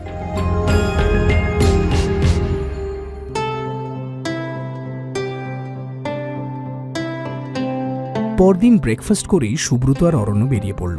রাধারমনকে আগে থেকেই বলা ছিল, অবিনাশ বিশ্বাসের বাড়ি আরও একবার সার্চ করতে হবে। বাড়ির সামনেই সদল বলে রাধারমনকে পাওয়া গেল। কাছে গিয়ে সুব্রত জিজ্ঞেস করল, অধীর বাড়িতে আছে? রাধারমন ঘাড় নাড়ল। হ্যাঁ, বহাল তবিয়তে আছে, কোচবিহার ফেরার কোনো লক্ষণ নেই। সুব্রত হাসল। সম্পত্তির লোভ কি সহজে ছাড়া যায়? মেন গেট দিয়ে বাড়ির ভেতরে ঢুকে সুব্রত বলল, আচ্ছা রাধাদা, আপনি ঘরে তল্লাশি করুন, আমি আর অরণ্য বাগানটা দেখে আসি। রাধারমন একটু অবাক হয়ে বলল, বাগান? বাগানে কি দেখবে? সুব্রত বলল, তা জানি না, দেখি যদি কিছু পাই। আমার মাথায় একটা খটকা ঘুরছে। সুব্রতর কথা শেষ হতে না হতেই বাড়ির ভেতর থেকে অধীর বেরিয়ে এলো। ওদের সবাইকে দেখে একগাল হেসে বলল, আরে আসুন আসুন, চা বলি? রাধারমন বলল, হ্যাঁ, তা বলতে পারেন। অধীর কাজের লোককে ডেকে চায়ের কথা বলে জিজ্ঞেস করল, আচ্ছা কে খুন করলো, কোনো হদিশ পেলেন? রাধারমন গম্ভীর গলায় বললেন, এখনো পাইনি, জলদি পেয়ে যাব আশা করি। অধীর সম্ভবত আরও কিছু বলতে যাচ্ছিল, সুব্রত ওকে কাটিয়ে অরণ্যকে নিয়ে বাড়ির পেছনের বাগানের দিকে পা বাড়ালো। বাড়িটা 3 দিকেই বাগান। বিল্ডিংয়ের 2 পাশে 10 ফুটের মতো জায়গায় 2 সারি কলমের পেয়ারা গাছ লাগানো, কয়েকটা বড় নারকেল গাছও আছে, আর বিল্ডিংয়ের পেছনে ফুট 30 জায়গায় বেশ ঘন আমের বাগান, তার ওপাশে পাঁচিল। অরণ্য জিজ্ঞেস করল, কি খুঁজতে চাইছো তুমি বাগানে বলো তো? সুব্রত ভুরু বাঁকিয়ে বলল, এমন কিছু যাই বাগানে থাকা উচিত নয়। অরণ্য বলল, তা কেমন? সুব্রত বলল, বাগানের অবস্থা দেখছো, 7 জন্মে পরিষ্কার হয়নি, মানুষ চলাচলের কোনো রাস্তাও নেই। এবার দেখো মানুষের ব্যবহার্য কোনো জিনিস এখানে মেলে কিনা। সুব্রতর হেঁয়ালিতে অরণ্য একটু বিরক্তই হল। ঠোঁট বাঁকিয়ে জিজ্ঞেস করল, মানে? সুব্রত হাসল, কিছু না, তুমি আমার সঙ্গে ঘোরো, গাছ ছাড়া আর যাই দেখবে মাথায় নোট করো। সুব্রতর এই কথার পর অরণ্য আর কথা বাড়াল না। মিনিট 15 চুপচাপ সারা বাগান ঘোরার পর রান্নাঘরের পেছনের দিকে গিয়ে হঠাৎ কি যেন দেখে সুব্রত থমকে দাঁড়াল। একটু ঝুঁকে ঝোপের আড়াল থেকে 2টো সিগারেটের ফিল্টার বের করল। একটা সিগারেট সম্পূর্ণ পুড়ে শেষ হয়ে কেবল ফিল্টারটাই রয়ে গেছে, আরেকটা আধ পোড়া। তারপর হাসি মুখে অরণ্যর দিকে তাকিয়ে বলল, চলো, যা খুঁজছিলাম পেয়েছি। অরণ্য একটু অবাক হয়ে জিজ্ঞেস করল, তুমি সিগারেট খুঁজছিলে? সুব্রত বলল, না, শুধু যে সিগারেট খুঁজছিলাম তা নয়, তবে সিগারেটটা পাওয়ার চান্সই বেশি ছিল। অরণ্য জিজ্ঞেস করল, কেন? সুব্রত বলল, মনে আছে নিশ্চয়ই, মিহির কাউকে এই বাড়ি থেকে বেরোতে দেখেনি, আবার সে বলেছিল মৃতদেহের হাত পা বাঁধা ছিল। তাহলে কি দাঁড়ায়? মিহির চলে যাওয়ার পর খুনি আবার এসেছিল এই বাড়িতে। আমার তখনই মনে হচ্ছিল যে অবিনাশকে খুন করার পর খুনি বা খুনিরা বাড়ি থেকে বেরোয়নি। হয়তো ওরা যখন বেরোচ্ছিল তখন কোনোভাবে টের পেয়েছিল যে গলি থেকে কেউ একজন বাড়ির ভেতরে আসছে। তখন চটজলদি বেরিয়ে বাগানে ওয়েট করতে থাকে যতক্ষণ না মিহির কাউকে না পেয়ে বেরিয়ে যায়। খুনি হয়তো আশা করেনি যে মিহির ঘরের ভেতরে ঢুকে পড়বে, ফলে বাগানে ওদের কিছুক্ষণ ওয়েট করতে হয়। তার কারণ হাত পা বাঁধা কাপড় ভেতরে রয়ে গেছে। তাই আমি পোড়া সিগারেট খুঁজছিলাম, জাস্ট টু চেক আমি ভুল পথে এগোচ্ছি না ঠিক পথে। এখন মনে হচ্ছে ঠিকঠাক দিকেই যাচ্ছি। অরণ্য বলল, সে তো বুঝলাম ভায়া, কিন্তু এত কিছু পাওয়ার পরও খুনির টিকিটিও তো এখনো স্পষ্ট হলো না, ওদিকে দুটো খুন হয়ে গেল। সুব্রত বলল, আরে হবে হবে, স্পষ্ট হবে, একটু রোসো, এখনো তো ছক সাজানো চলছে। তবে হ্যাঁ, এটা মানতেই হবে যে খুনি এখনো পর্যন্ত এক ফোঁটা ট্রেস মার্ক ফেলে যায়নি। কিন্তু মজা কি জানো তো, সময় যত যায় খুনের পর খুনির আত্মবিশ্বাস তত বাড়তে থাকে। তখন সে কিছু না কিছু ভুল করবেই। গিভ মি এ উইক, তার মধ্যে খুনি ধরা পড়বেই। সেদিন বিকেলে হঠাৎ করে এক মাঝবয়সী ভদ্রলোক সুব্রতদের ফ্ল্যাটে এসে হাজির হল। সুব্রত তখনও থানা থেকে ফেরেনি। অরণ্য ড্রয়িং রুমে বসে একটা বাংলা উপন্যাস পড়ছিল। ভদ্রলোক বলল, আমার নাম চন্দন মুখার্জি, অবিনাশ আমার কলিগ ছিল, একটা বিশেষ দরকারে আপনাদের কাছে এলাম। অরণ্য বলল, সুব্রত তো বাড়িতে নেই, আপনার অন্য কোনো কাজ না থাকলে একটু ওয়েট করে যান, ঘন্টাখানেকের মধ্যেইও ফিরে আসবে। চন্দন বলল, হ্যাঁ দ্যাটস অল রাইট, আমি ওয়েট করছি, সমস্যা নেই। কাটায় কাটায় 40 মিনিট পর সুব্রত ফিরল। সুব্রতর সঙ্গে প্রাথমিক পরিচয় সেরে চন্দন বলল, দেখুন গতকাল আমার সঙ্গে একটা ঘটনা ঘটেছে। সুব্রত জিজ্ঞেস করল, কি ঘটেছে শুনি? চন্দন বলল, আমি কাল কলেজ থেকে বেরিয়ে মেট্রোতে বাড়ি ফিরছি, মেট্রো বেশ ফাঁকা, পাশে ব্যাগ রেখে একটু ঘুমিয়ে পড়েছিলাম বোধহয়। বাড়ি ফিরে ব্যাগ থেকে জিনিসপত্র বের করতে গিয়ে দেখি এই চিঠিটা, এই দেখুন। এই বলে একটা ভাঁজ করা কাগজ সুব্রতর দিকে এগিয়ে দিল চন্দন। কাগজটা খুলে সুব্রত একটু চমকেই গেল। হাতের লেখাটা তার চেনা। কয়েকদিন আগে অবিনাশের ছাত্রদের কাছে যে হুমকি চিঠিটা এসেছিল, সেই একই ধাঁচের হাতের লেখা। চিঠিতে কেবল একটা লাইন লেখা, যা তোমার নয় তা কাছে রেখো না। সুব্রত জিজ্ঞেস করল, কে লিখেছে, কোনো আইডিয়া আছে আপনার? চন্দন ঘাড় নাড়ল, না, আমি মশাই সাথে পাচ্ছে না থাকা মানুষ, বুঝলেন। সুব্রত বলল, আচ্ছা অবিনাশ বিশ্বাসের সঙ্গে আপনার সম্পর্ক কেমন ছিল? চন্দন বলল, বেশ বেশ ভালোই সম্পর্ক ছিল, আমরা 10 বছর ধরে দুজন একসঙ্গে কাজ করছি। সুব্রত জিজ্ঞেস করল, খুনের আগে রিসেন্টলি অবিনাশবাবুর চালচলনে কোনো পরিবর্তন লক্ষ্য করেছিলেন কি? চন্দন ঘাড় নাড়ল, না, ও এমনিতেই বেশ গম্ভীর প্রকৃতির লোক, বুঝলেন, খুব একটা মেলামেশা করতো না কারোর সঙ্গে। আচ্ছা আপনার সঙ্গে শেষ কবে দেখা হয়েছিল? চন্দন একটু হিসেব করে বলল, শেষ যেদিন কলেজ গেল, ওই তো খুনের আগে শনিবার। সুব্রত বলল, কি কথা হয়েছিল আপনাদের মনে আছে? চন্দন বলল, নর্মাল কথা, নাথিং স্পেশাল। কথা শেষ করে বেশ কিছুক্ষণ মাথা নিচু করে সুব্রত চুপচাপ বসে রইল। তারপর বলল, আচ্ছা আপনার বাড়িতে কে কে আছে? চন্দন বলল, আমি একাই থাকি। সুব্রত বলল, শুনুন, আপাতত কয়েকদিন একটু সাবধানে চলাফেরা করুন, এছাড়া আর এখন কিছুই বলার নেই আমার। একটা উড়ো চিঠির ওপর ভিত্তি করে তো ইনভেস্টিগেশন চালানো যায় না, যদি ফার্দার কিছু ঘটে তখন না হয় দেখা যাবে।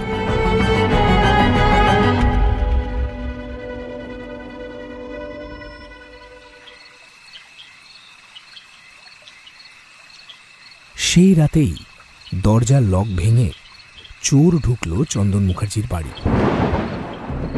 অবশ্য রাত না বলে সন্ধেবেলাই ভালো। যখন চন্দন মুখার্জি সুব্রতর সঙ্গে কথা বলতে এসেছিল, ঠিক তখন বাড়ি ফিরেই চন্দন ফোন করল সুব্রতকে। চুরির খবর শুনে সঙ্গে সঙ্গে অরণ্যকে নিয়ে সুব্রত দমদম রওনা হল। দমদম স্টেশনে নেমে অটো ধরে নাগের বাজার। সেখানেই একটা গলির ভেতরে চন্দন মুখার্জির বাড়ি। বাড়িটা দোতলা, উপরতলায় ভাড়া দেওয়া। যদিও ভাড়াটেরা সদল বলে দীঘা বেড়াতে গেছে। সুব্রতর ফ্ল্যাট থেকে বাড়ি ফিরে চন্দন মুখার্জি দেখে বাড়ির দরজা আলতো করে ভেজানো। তখনই চমকে ওঠে সে। দ্রুত পায়ে ভেতরে ঢুকে দেখে সারা ঘর লণ্ডভণ্ড। সুব্রত আর অরণ্য 9টা নাগাদ পৌঁছল চন্দন মুখার্জির বাড়ি।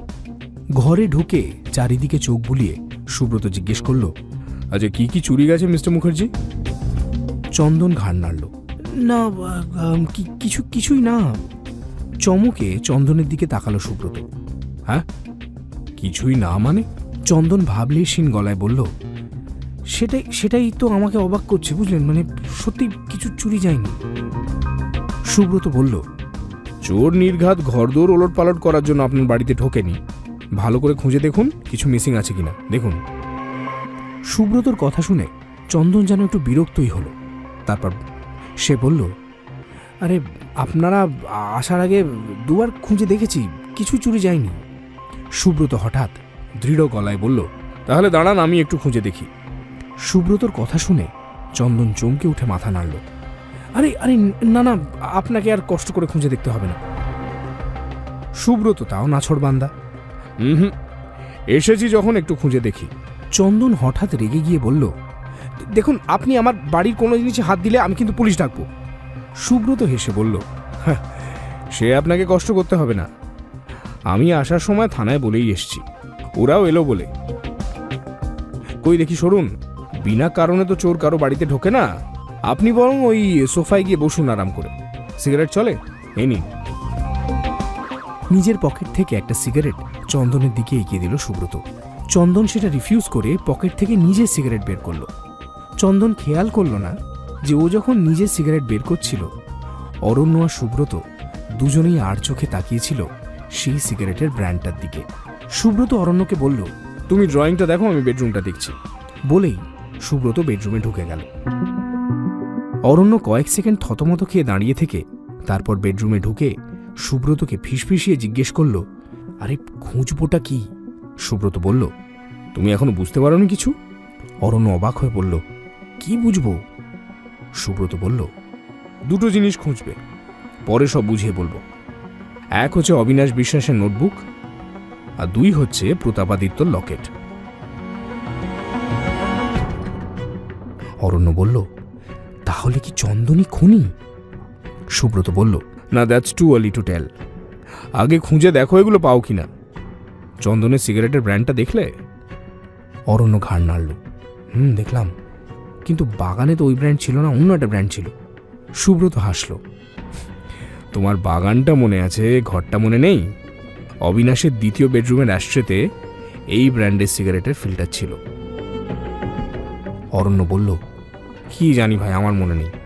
সুব্রত বলল, হ্যাঁ, না থাকাটাই স্বাভাবিক। আপাতত খোঁজো, মনে হয় না কিছু পাবে, তাও খোঁজো। চন্দন মুখার্জির বাড়ির ঘরগুলো সবই মাঝারি সাইজের। 2টো বেডরুম, একটা ড্রয়িং কাম ডাইনিং, একটা কিচেন আর 2টো বাথরুম। অবিনাশ বিশ্বাসের বাড়িতে যত বই ছিল অত বই এই বাড়িতে নেই। বেডরুমে খাটের পাশে একটা বুক শেলফে কিছু বই রাখা, আর ড্রয়িং রুমের একটা শেলফে কিছু বই। বেডরুম তন্ন তন্ন করে খুঁজেও সুব্রত কিছু পেল না। ড্রয়িং রুমেও নোটবুক বা মূর্তি কিছুই মিলল না। চন্দন তখনও সোফায় বসে একের পর এক সিগারেট টেনে চলেছে। বেডরুম থেকে সুব্রত বেরোতেই বেশ ঝাঁঝালো গলায় চন্দন বলল, আপনার কাছে আমি গেছিলাম হেল্প নিতে, আর আপনি কিনা আমাকেই সন্দেহ করছেন। সুব্রত বলল, সন্দেহ করাটা আমার পেশার মধ্যে পড়ে মিস্টার মুখার্জি। আপনার ঝোলা ব্যাগটা কাইন্ডলি দেবেন। চন্দন চমকে উঠে সুব্রত দিকে তাকালো। সুব্রত হেসে বলল, আমার ফ্ল্যাটে আপনি যখন কাগজটা বের করছিলেন, ডায়েরির মতো কিছু একটা দেখেছিলাম ব্যাগের মধ্যে, ওটা একবার দেখতে চাই। চন্দন বলল, আমার ব্যক্তিগত ডায়েরি আপনাকে কেন দেখাবো? সুব্রত বলল, বেশ, তাহলে পুলিশ আসা পর্যন্ত ওয়েট করি, তারপর না হয় দেখব।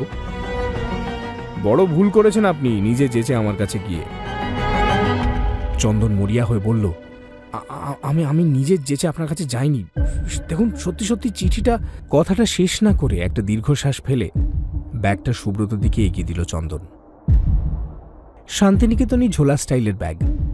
ব্যাগের বড় পকেটটায় হাত ঢুকিয়ে একটা ডায়েরি বের করল সুব্রত। কভার পেজ উল্টাতেই ডায়েরির মালিকের নাম সামনে এলো। নীল ফাউন্টেন পেনে কাটা কাটা ইংরেজিতে লেখা, অবিনাশ বিশ্বাস। সুব্রত হাসল। এবার আপনার পার্টনারকেও ডাকুন। চন্দন শান্ত গলায় বলল, ওই ডায়েরির মালিকই ছিল আমার পার্টনার, আমার আর কোনো পার্টনার ছিল না।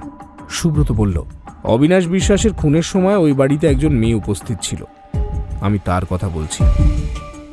চন্দন বলল, অবিনাশ যে রাতে খুন হলো সেই সন্ধ্যেতে ওর সঙ্গে আমি দেখা করে আমার গ্রামের বাড়িতে বেরিয়ে গেছিলাম। বিশ্বাস না হলে আপনি আমার বাড়িতে কথা বলে দেখতে পারেন। তাছাড়া আমার সঙ্গে আমার এক ছাত্রও সেদিন ট্রেনে ছিল, তাকেও জিজ্ঞেস করতে পারেন। সুব্রত বলল, বেশ, মানলাম যে আপনি আপনার বাড়ি গেছিলেন, তাহলে এই ডায়েরি আপনার কাছে এলো কি করে? আর সেই মূর্তিটাই বা কোথায় লুকিয়েছেন? নাকি ওটা সত্যি সত্যি চুরি গেছে? চন্দন আরও একটা সিগারেট ধরালো, তারপর বলল, ওই দিন সন্ধ্যায় যখন আমি দেখা করতে যাই তখন অবিনাশ আমাকে মূর্তিটার ডায়েরিটা দিয়েছিল। একটা উটকো লোক নাকি এসে ঝামেলা পাকাচ্ছে, এগুলোর বাড়িতে সেফ ছিল না, যদি পুলিশ জানতে পারে। এগুলো আমি সঙ্গে নিয়েই আমার গ্রামের বাড়িতে চলে যাই, আর ওখানে বসে নিউজে দেখতে পাই যে অবিনাশ মারা গেছে। সুব্রত বলল, মূর্তিটা কোথায়? চন্দন বলল, আজ সন্ধ্যা পর্যন্ত আমার এখানেই ছিল, এখন কোথায় আছে জানি না। সুব্রত গম্ভীর কণ্ঠে বলল, মিস্টার মুখার্জি, আপনি প্রফেসর মানুষ, এইসব মূর্তি বাংলার ইতিহাস, এগুলো ব্ল্যাক মার্কেটে সেল করা আপনাদের মতো লোকেদের মানায় না। আমায় মাফ করবেন, মূর্তিটা আপনার কাছে পেয়ে গেলে তাও বা আমি পুলিশকে আপনার অন্যায়ের ব্যাপারে জানাতাম না। এখন আর সেটা সম্ভব নয়। দুটো খুন হয়েছে আপনাদের লোভের জন্য। মাথা নিচু করে বসে রইলেন প্রফেসর চন্দন মুখার্জি। সুব্রত অরণ্যর দিকে তাকিয়ে বলল, রাধাদাকে ফোন করে আসতে বলো।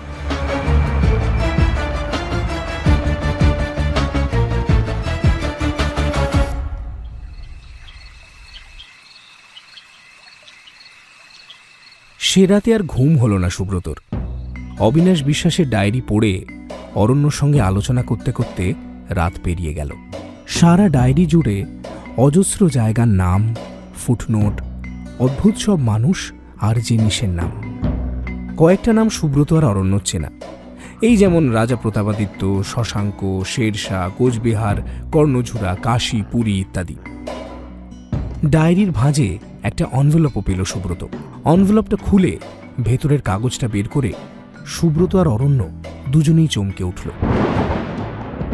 একটা বহু পুরনো চিঠি, নদিয়ার রাজা ভবানন্দ মজুমদারকে লেখা। সুব্রত বলল, এই চিঠি তাহলে একমাত্র দলিল যে প্রতাপাদিত্য বারাণসী থেকে পালিয়ে বাংলাতে ফিরে এসেছিলেন। অরণ্য বলল, কাঞ্চন মাটির মালার চেয়ে এই চিঠির ঐতিহাসিক গুরুত্ব একদমই কম নয় কিন্তু ভায়া। সুব্রত কি এক অজানা কারণে মুচকি হেসে বলল, তা মন্দ বলনি, দারুণ গুরুত্বপূর্ণ জিনিস। তারপর একটু থেমে বলল, আচ্ছা, যার জন্য এই পুরো ব্যাপারটা আমাদের কাছে ক্লিয়ার হলো তাকে কাল লাঞ্চে ডাকলে কেমন হয়? অরণ্য অবাক হয়ে তাকালো সুব্রতর দিকে। কার কথা বলছো তুমি? সুব্রত বলল, কেন, বিপাশা সরকার, উনি না থাকলে তো এসব কিছুই আমরা জানতে পারতাম না।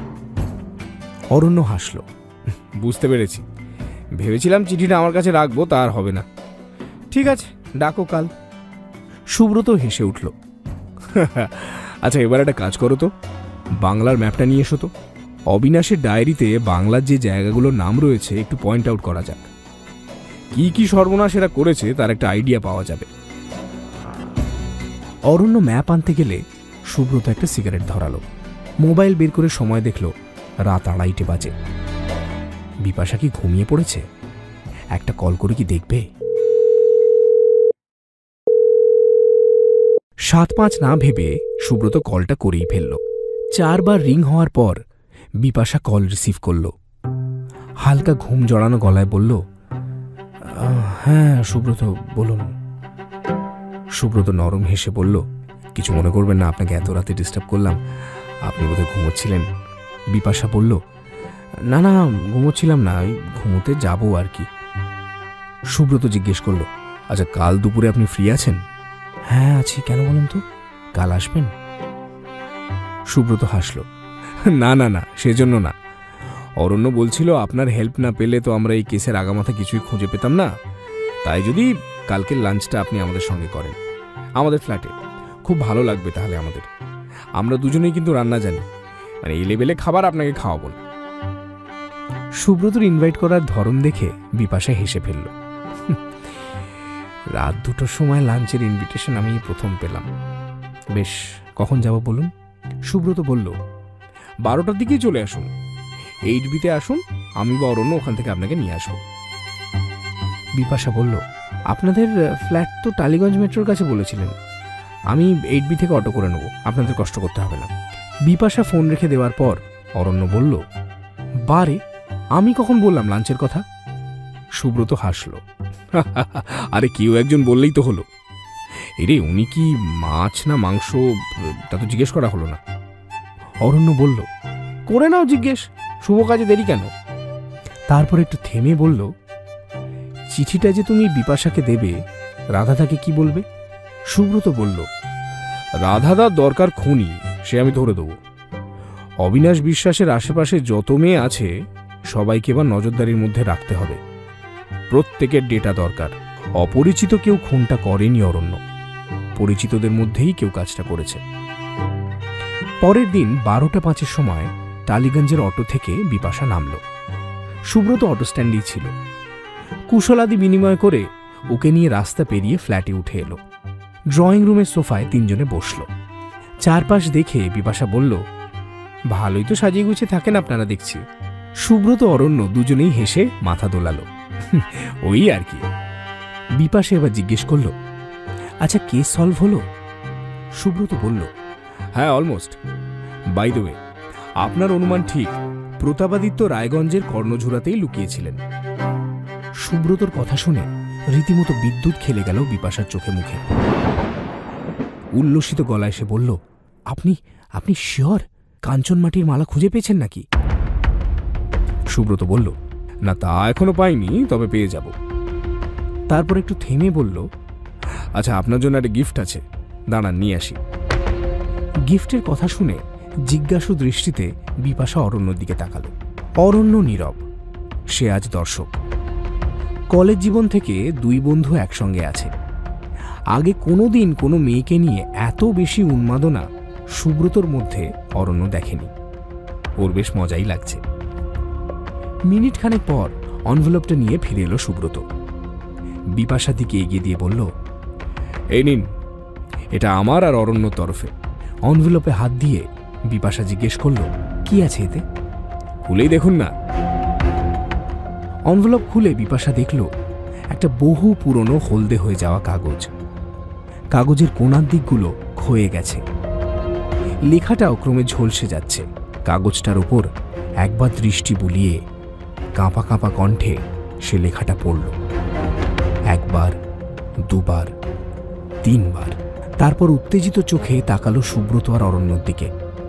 বলল, আপনারা আপনারা শিওর এই চিঠিটা জাল না? সুব্রত বলল, হ্যাঁ একদম শিওর। তাও আপনি একবার প্রপার পরীক্ষা করে দেখতে পারেন। এই চিঠিটা হাতে পেয়েই অবিনাশ বিশ্বাস রায়গঞ্জ গেছিল। বিপাশা আপন মনে বলল, ভাগ্যিস চিঠিটা ভবানন্দ মজুমদারের হাতে পৌঁছয়নি, তাহলে আবার প্রতাপাদিত্য মুঘলদের হাতে ধরা পড়ত। সুব্রত আর অরণ্য চুপ। বিপাশার চোখে মুখে আনন্দের ঝিলিক খেলছে। সে সুব্রতর দিকে তাকিয়ে বলল, প্লিজ লকেটটা উদ্ধার হলে একবার আমাকে দেখতে দেবেন? সুব্রত হাসল, হ্যাঁ নিশ্চয়ই। আচ্ছা চলুন এবার খেয়ে নেওয়া যাক। সকাল থেকে রান্না করে বড্ড খিদে লেগে গেছে। আপনার পছন্দের মাংস খুঁজতে কদ্দূর যে যেতে হয়েছে? বিপাশা জিজ্ঞেস করল, কি মাংস? পর্ক? সুব্রত ঘাড় নাড়ল, হ্যাঁ টালিগঞ্জে পেলাম না, সেই যাদবপুর যেতে হলো। চলুন খাওয়া যাক। খাওয়া শেষ করে কিছুক্ষণ গল্প করে বিপাশা উঠে পড়ল। ওঠার আগে অন্তত 15 বার সুব্রত আর অরণ্যকে চিঠির জন্য থ্যাঙ্কস জানালো। তারপর বলল, এই উইকেন্ডে আপনারা আসুন না আমার ওখানে। বিশ্বাস করুন, এরকম একটা অমূল্য জিনিস কেউ আমাকে গিফট করবে আমি ভাবতেও পারিনি। সুব্রত বলল, হ্যাঁ নিশ্চয়ই যাব। আরও কয়েকবার থ্যাঙ্কস জানিয়ে বিপাশা দরজার দিকে পা বাড়ালো। সুব্রতর সঙ্গে গেল। যেতে যেতে নিচু গলায় কি যেন একটা বলল সুব্রত। অরণ্য তখন ড্রয়িং রুমে সোফায় বসে সবে একটা সিগারেট ধরিয়েছে। এত দূর থেকে সুব্রত যে কি বলল তা শুনতে না পেলেও সুব্রতর কথা শুনে বিপাশার মুখে যে হাসি ফুটেছে সেটা সে ঠিকই দেখতে পেল।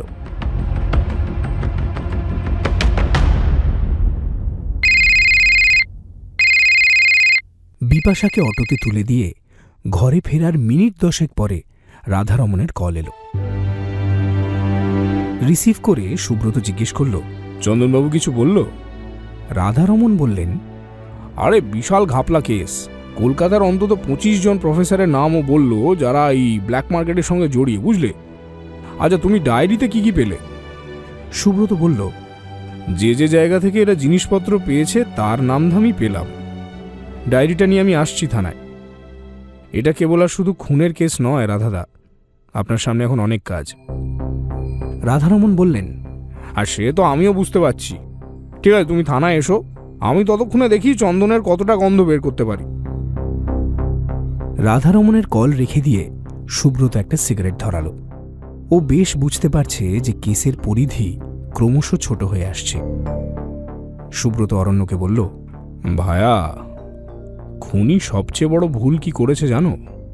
অরণ্য জিজ্ঞেস করল, কি?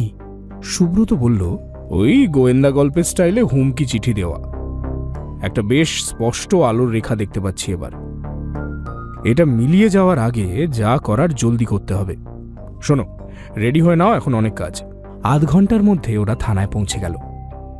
রাধারমণ তখনও চন্দনকে জেরা করছে। লকড রুম ইন্টারোগেশনে রাধারমণের জুড়ি মেলা ভার। থানায় পৌঁছে সুব্রত বলল, রাধাদা, অবিনাশের ছাত্রদের সঙ্গে আমি আরও একবার কথা বলতে চাই।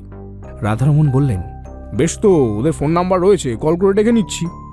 সুব্রত বলল, হ্যাঁ, সম্ভব হলে আজকেই ডাকুন। সবাইকে অবশ্য সেদিন পাওয়া গেল না। সুলেখা গেছে গ্রামের বাড়ি, মিলন আর শ্রেয়া ঘুরতে গেছে বোলপুর, পল্লবও নাকি কোথাও একটা ঘুরতে গেছে। বিশাখা, অয়ন আর সুধাংশুকে কলকাতায় পাওয়া গেল। ওদের তিনজনকেই রাধারমণ আসতে বললেন। থানার বাইরে বেরিয়ে এসে আবার একটা সিগারেট ধরালো অরণ্য আর সুব্রত। অন্যদিনের বিকেলের তুলনায় আজ যেন একটু বেশি ভিড় থানার মোড়ে।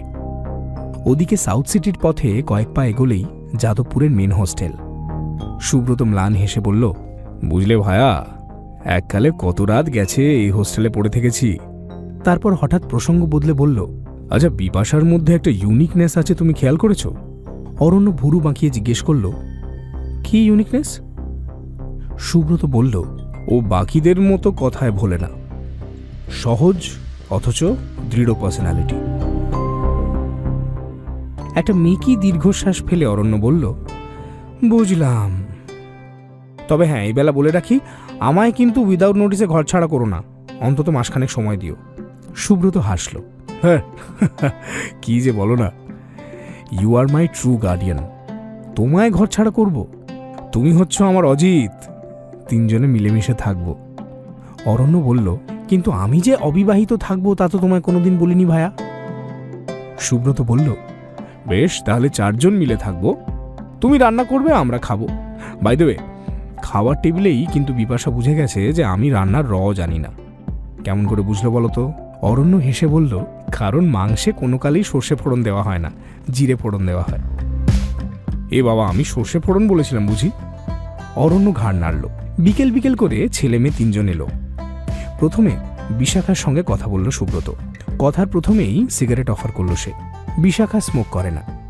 সুব্রত জিজ্ঞেস করল, যেদিন খুন হয় সেদিন তুমি কোথায় ছিলে? বিশাখা একটু ভেবে বলল, মেসেই ছিলাম। সুব্রত কিছুক্ষণ ভেবে বলল, আচ্ছা, তুমি যদি মেসে থাকো তাহলে সেদিন কোন ছাত্রী অবিনাশের সঙ্গে দেখা করতে এসেছিল সন্ধ্যাবেলা? বিশাখা বলল, তা তো আমি জানি না। অনেকেই তো স্যারের সঙ্গে দেখা করতে আসতো। সুলেখা নয়তো শ্রেয়া হতে পারে, আপনি ওদের জিজ্ঞেস করুন।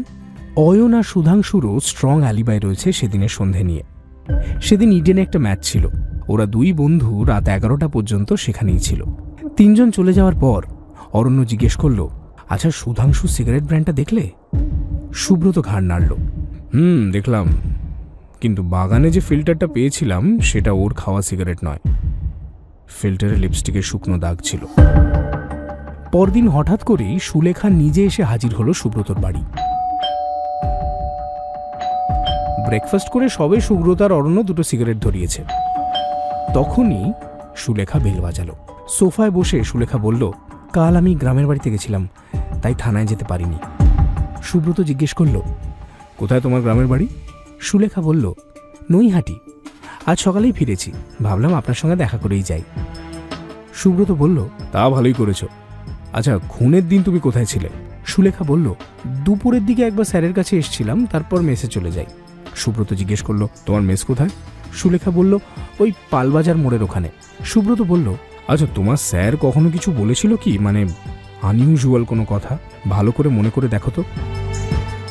সুলেখা বেশ কিছুক্ষণ ভেবে বলল, না, সেরকম উনি কিছুই কখনো বলেননি।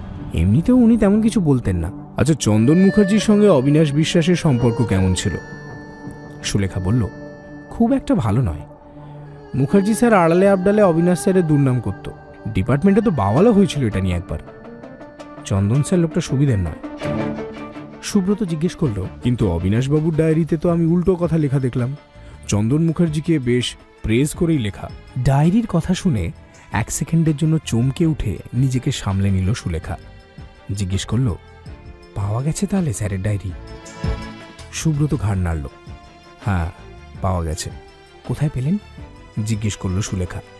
সুব্রত বলল, ওর বাড়িতেই, বেডরুমে ছিল, প্রথম দিন খেয়াল করিনি। আরও কিছুক্ষণ কথা বলার পর সুলেখা উঠে পড়ল। ও চলে যাওয়ার পর ড্রয়িং রুমে জানলায় এসে সুব্রত দাঁড়ালো। এই জানলা দিয়ে সামনের রাস্তা দেখা যায়। সুব্রত দেখল সুলেখা নিচে নেমেই একটা সিগারেট ধরালো, তারপর দ্রুত পায়ে রাস্তা পার হয়ে ওপাশে গিয়ে যাদবপুরের দিকে হাঁটা শুরু করল। সুলেখা যেটা খেয়াল করল না সেটা হচ্ছে, ওর ঠিক 10 মিটার পেছনে ওকে অনুসরণ করে হাঁটছে একটা মধ্যবয়স্ক লোক। অবশ্য সুলেখা খেয়াল না করলেও সুব্রত ঠিকই চিনতে পারল, এই সেই লোক যে রায়গঞ্জে ওদের ফলো করে গেছিল।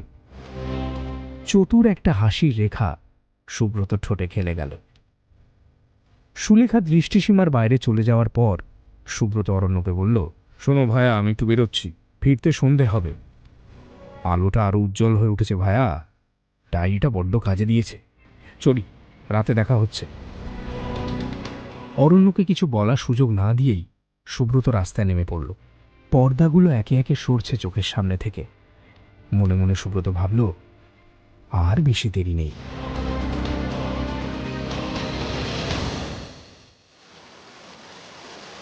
বৃষ্টিটা এলো বেশ হঠাৎ করেই। অরণ্য দোকান থেকে বেরিয়ে এসপ্ল্যানেড মেট্রোর কাছে এসে সবে একটা চায়ের দোকান থেকে চা নিয়ে দাঁড়িয়েছে। ঠিক তখনই বলা নেই কওয়া নেই মেঘে ঢেকে এলো আকাশ, আর তার মিনিট 5 পরেই ধুম বৃষ্টি। ওর কাছে ছাতা ছিল না। অগত্যা ভিজতে ভিজতেই মেট্রোতে উঠল সে। রবীন্দ্র সদনে একটা চেনা মুখ মেট্রোতে উঠল, সুলেখা। সুলেখা যদিও অরণ্যকে দেখতে পায়নি, অরণ্য কিন্তু পেয়েছে। এদিকে কোথায় এসেছিল মেয়েটি? মনে মনে ভাবল অরণ্য। কথা বলবো? না বাবা, থাক, কি জানি কি ভাববে। অরণ্যের এসব ভাবনার মধ্যেই সুলেখা ওকে দেখতে পেয়ে হেসে ওর দিকে এগিয়ে এলো। আরে অরণ্যদা! অরণ্য হেসে ঘাড় নাড়ল। তুমি এদিকে কোথায় গেছিলে? সুলেখা বলল, নন্দন গেছিলাম সিনেমা দেখতে। অরণ্য জিজ্ঞেস করল, আচ্ছা, সেই যে একটা বেনামি চিঠি এসেছিল, তার জন্য কোনো ধরনের সমস্যা হয়নি তো? সুলেখা মাথা নেড়ে বলল, না না। আচ্ছা, স্যারের খুনি কি ধরা পড়ল? অরণ্য বলল, না, এখনো ইনভেস্টিগেশন চলছে। সুলেখা বলল, চন্দন স্যারকে তো পুলিশ গ্রেপ্তার করল, তাহলে উনি কি খুনি? অরণ্য বলল, না, উনি খুনি নন। তাহলে ওনাকে পুলিশ কেন গ্রেফতার করল? অরণ্য বলল, আসলে অবিনাশ আর চন্দন এরা দুজনে মিলে ব্ল্যাক মার্কেটে জিনিসপত্র বিক্রি করত, তাই। ব্ল্যাক মার্কেটের কথা শুনে সুলেখা যেন আঁতকে উঠল। হোয়াট? স্যার চোরা কারবারি করতেন? অরণ্য বলল, হ্যাঁ, সেরকমই তো মনে হচ্ছে। সুলেখা সরোবরে নেমে গেল। ও যখন নামছিল তখন মেট্রোর কাঁচের জানলা দিয়ে অরণ্যর চোখ গেল প্ল্যাটফর্মের ওপরে। ট্রেনের সেই লোকটা যে ওদের ফলো করে রায়গঞ্জ গেছিল। অরণ্য চমকে উঠল। একবার ভাবল নেমে গিয়ে লোকটাকে পাকড়াও করবে, কিন্তু ততক্ষণে মেট্রোর দরজা বন্ধ হয়ে গেছে। লোকটা কি এবার তাহলে সুলেখার পিছু নিয়েছে? অন্ধকার টানেলের মধ্যে মেট্রো অদৃশ্য হওয়ার আগে ঘাড় উঁচু করে যতটা দেখা যায়, অরণ্য দেখল সুলেখার পিছু পিছু লোকটাও সিঁড়ির দিকে এগিয়ে যাচ্ছে। বাড়ি ফিরে অরণ্য দেখল বাড়ি ফাঁকা। সিগারেট জ্বালিয়ে সোফায় বসল সে। আজ দোকানে বড্ড ভিড় ছিল, তার উপর আজই বেশ কিছু নতুন মাল এলো। সেগুলোকে অ্যারেঞ্জ করা, লিস্টিং করা, যথেষ্ট ধকলের কাজ। সিগারেট শেষ করে 7-5 ভাবতে ভাবতে সে সোফাতেই ঘুমিয়ে পড়ল। অরণ্য ভাবতেও পারল না ঠিক এই সময় শহরের একটা নামহীন গলিতে কি এক ভয়ঙ্কর ঘটনা ঘটতে চলেছে। বিকেলে বিপাশার সঙ্গে সাউথ পার্ক স্ট্রিট সিমেট্রিতে গেছিল সুব্রত। ও যদিও প্রথমে একটু নানা করেছিল, মানে শুরুতেই কবরস্থান। বিপাশা হেসে বলেছিল, আরে চলুনই না, দারুণ জায়গা। কলেজ লাইফে প্রত্যেক উইকেন্ডে যেতাম।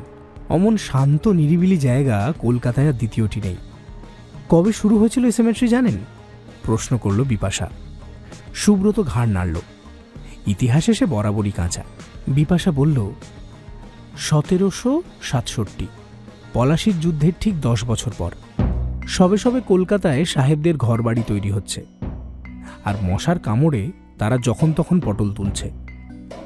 খেয়াল করে দেখবেন ওখানের ম্যাক্সিমাম মৃতদেহ ইয়াং এজের লোকজনের। 2-1টা অবশ্য ঠিকঠাক বয়সে মরেছে, কিন্তু ম্যাক্সিমামই তরুণ তরুণী। আরও একটা ইন্টারেস্টিং ঘটনা আপনাকে বলতে পারি, যদি কখনো কোনো তদন্তের কাজে লেগে যায়। সুব্রত বলল, কি ঘটনা? বিপাশা বলল, এই সেমেটারিতে একটা বেনামি কবর আছে, 363 নম্বর কবর। কবরটি কোনো এক ভদ্রমহিলার। ফলকে লেখা আছে, আ ভার্চুয়াস মাদার, ডাইড 1825। সুব্রত হাসল। হয়তো কোনো একটা সময় নাম লেখা ছিল, পরে ক্ষয়ে গেছে বা কিছু একটা হয়েছে। টিকিট কেটে দুজনে ঢুকলো সেমেট্রিতে। 0 দশক পর্যন্ত এই সেমেট্রি ছিল নির্জনে প্রেমালাপের আদর্শ জায়গা। এখন অবশ্য চারিদিকে বিল্ডিং ফিল্ডিং উঠে রাস্তাঘাটে যানবাহন বেড়ে নির্জনতা প্রায় হারিয়ে গেছে। তবু বিকেলটা এখানে নেহাত মন্দ না। কয়েকশো বছর পুরনো গন্ধ ঠেলে আসে নাকে। সন্ধ্যায় বিপাশার একটা কাজ ছিল কলেজ স্ট্রিটে। সেমেট্রি থেকে বেরিয়ে বিপাশাকে কলেজ স্ট্রিটে এগিয়ে দিয়ে শিয়ালদার পথে পা বাড়ালো সুব্রত। আর ঠিক তখনই শুরু হলো ধুম বৃষ্টি। ভিজতে ভিজতে ট্রেনে যাদবপুর স্টেশনে নেমে স্টেশনের পাশে শ্যামলদার দোকান থেকে 1 কাপ চা আর সিগারেট খেয়ে যখন সে 8Bতে এলো, ততক্ষণে সুব্রত কাক ভেজা হয়ে গেছে। ইউনিভার্সিটিতে পড়ার সময় 8B থেকে যে রাস্তা টালিগঞ্জের দিকে গেছে, সেই রাস্তা ধরে বহুবার হেঁটে বিক্রমগড় গেছে সুব্রত। ওখানেই ছিল ওর মেস। হঠাৎ কি মনে হলো, টালিগঞ্জের অটোতে না উঠে বৃষ্টি মাথায় এসে হাঁটা শুরু করল। এখানের অলিগলি তার মুখস্থ। ড্রাইডের দিন কিংবা রাত 10টার পর কোন গলিতে ব্ল্যাকে মদ পাওয়া যায়, কোন গলিতে গাঁজার ঠেক, সব তার চেনা। 8B পেরিয়ে চৈতন্য মুখার্জির মিষ্টির দোকানকে রেখে কিছুটা এগিয়ে একটা রাস্তা বাঁদিকে চলে গেছে বেঙ্গল ল্যাম্পের পুকুরের পেছন ঘুরে যাদবপুর ইউনিভার্সিটির 4 নম্বর গেটের দিকে। আরেকটা রাস্তা ডান দিকে ঘুরে চলে গেছে গলফ গ্রিন। এই রাস্তাতেই ছিল তার মেস। বৃষ্টির কারণে আজ রাস্তাঘাট ফাঁকা। এদিকটায় দোকানপাটও তেমন নেই, শুধু স্ট্রিট লাইটগুলো মরার মতো চলছে। পুরনো গাছগুলোকে কেটে নতুন নতুন বাড়ি গজিয়েছে পাড়ায়। বছর 10 আগেও এই রাস্তায় হাঁটতে রীতিমতো গা ছমছম করত। গাছপালায় ঘেরা অন্ধকার। অদ্ভুত এক স্মৃতি কাতরতায় সুব্রতর মনটা ভরে উঠল। বৃষ্টির এই এক অপূর্ব দোষ মানুষের মনে অযাচিত ভাবনা ঢুকিয়ে দেয়। পুরনো দিনের সোঁদা গন্ধ ফিরে আসে। কত মুখ, কত ঘটনা, প্রথম যৌবনের অগণিত ভুলভ্রান্তি। সুব্রতর হাসি পেল। আর ঠিক তখনই শব্দটা কানে এলো তার। ছপ ছপ আওয়াজ তুলে দ্রুত পায়ে কে যেন হেঁটে আসছে পেছন থেকে। নির্ঘাত কোনো চাকুরে, ছাতা নেয়নি, ভিজতে ভিজতে বাড়ি ফিরছে। সুব্রত গা করল না, নিজের মতো ঢিমে তালে এগিয়ে চলল। শব্দটা যখন প্রায় ধরে ফেলেছে তাকে, একটু সরে সুব্রত সাইড দিতে যেতেই ধূপ করে একটা ঘুষি এসে লাগলো তার পিঠের ঠিক মাঝখানে। সেকেন্ডের জন্য দিশেহারা হয়ে গেল সুব্রত। নিজেকে সামলে ঘুরে দাঁড়ানোর আগেই মাথায় ধাতব কিসের যেন বাড়ি পড়ল। তারপর সব ব্ল্যাকআউট। লাগাতার ভাইব্রেশনের শব্দে অরণ্যর ঘুম ভাঙল। কয়েক সেকেন্ড এদিক ওদিক তাকিয়ে সে বুঝতে পারল সোফাতেই সে ঘুমিয়ে পড়েছিল। সুব্রত এখনো বাড়ি ফেরেনি। ফোনটা তুলে দেখল 10টা বাজে, আর রাধাদার 3টে মিসড কল। এত রাত তো সুব্রত করে না। রাধা তাকে কল করার আগে সুব্রতকে একবার কল করলো অরণ্য। The number you are trying to call is currently not reachable. Please try again later. Not reachable. কলটা কাটতেই সঙ্গে সঙ্গে রাধারমণের আরেকটা কল ঢুকল। কলটা রিসিভ করলো অরণ্য। ফোনের ওপাশ থেকে বেশ উত্তেজিত গলায় ওসি রাধারমণ বলল, আরে কোথায় ছিলে এতক্ষণ? অরণ্য বলল, আরে আমি ঘুমিয়ে পড়েছিলাম, বড্ড টায়ার্ড লাগছিল। রাধারমণ বলল, তুমি জলদি কেপিসি এসো, কেপিসি। সুব্রতকে কারা যেন রাস্তায় মেরে রেখে গেছে। আমি খবর পেয়ে কেপিসিতে নিয়ে এলাম, জলদি এসো। উত্তেজিত কণ্ঠে অরণ্য জিজ্ঞেস করলো, সে কি, এখন কি অবস্থা? রাধারমণ বলল, এখনো জ্ঞান ফেরেনি, মাথার পেছনটা ফেটে গেছে, সেলাই চলছে। ডাক্তার যদিও বলছে লাইফ রিস্ক নেই, তুমি এসো। কল কেটে দিলেন রাধারমণ। অরণ্য আর দেরি করল না, 2 মিনিটে রেডি হয়ে বেরিয়ে পড়ল রাস্তায়। বৃষ্টি অনেকক্ষণ আগেই থেমে গেছে, তবে রাস্তাঘাট এখনো ভিজে, জায়গায় জায়গায় জলও জমে আছে। এমনিও মিনিটখানেক বৃষ্টিতে কলকাতা ভেনিস হয়ে যায়। অটোতে চেপে বিপাশাকেও একটা ফোন করলো অরণ্য। কলেজ স্ট্রিটের কাজ সেরে বিপাশার সবাই বাড়িতে ঢুকেছে তখন। সেও সঙ্গে সঙ্গে বেরিয়ে পড়ল। যেতে যেতে সন্ধ্যের ঘটনা অরণ্যর মনে পড়ল। তাহলে কি ওই লোকটাই? পই পই করে সে তখন সুব্রতকে বলেছিল লোকটার ব্যাপারে খোঁজ খবর করতে। করলই না, শালা ঘাড় তেড়া বাঙাল।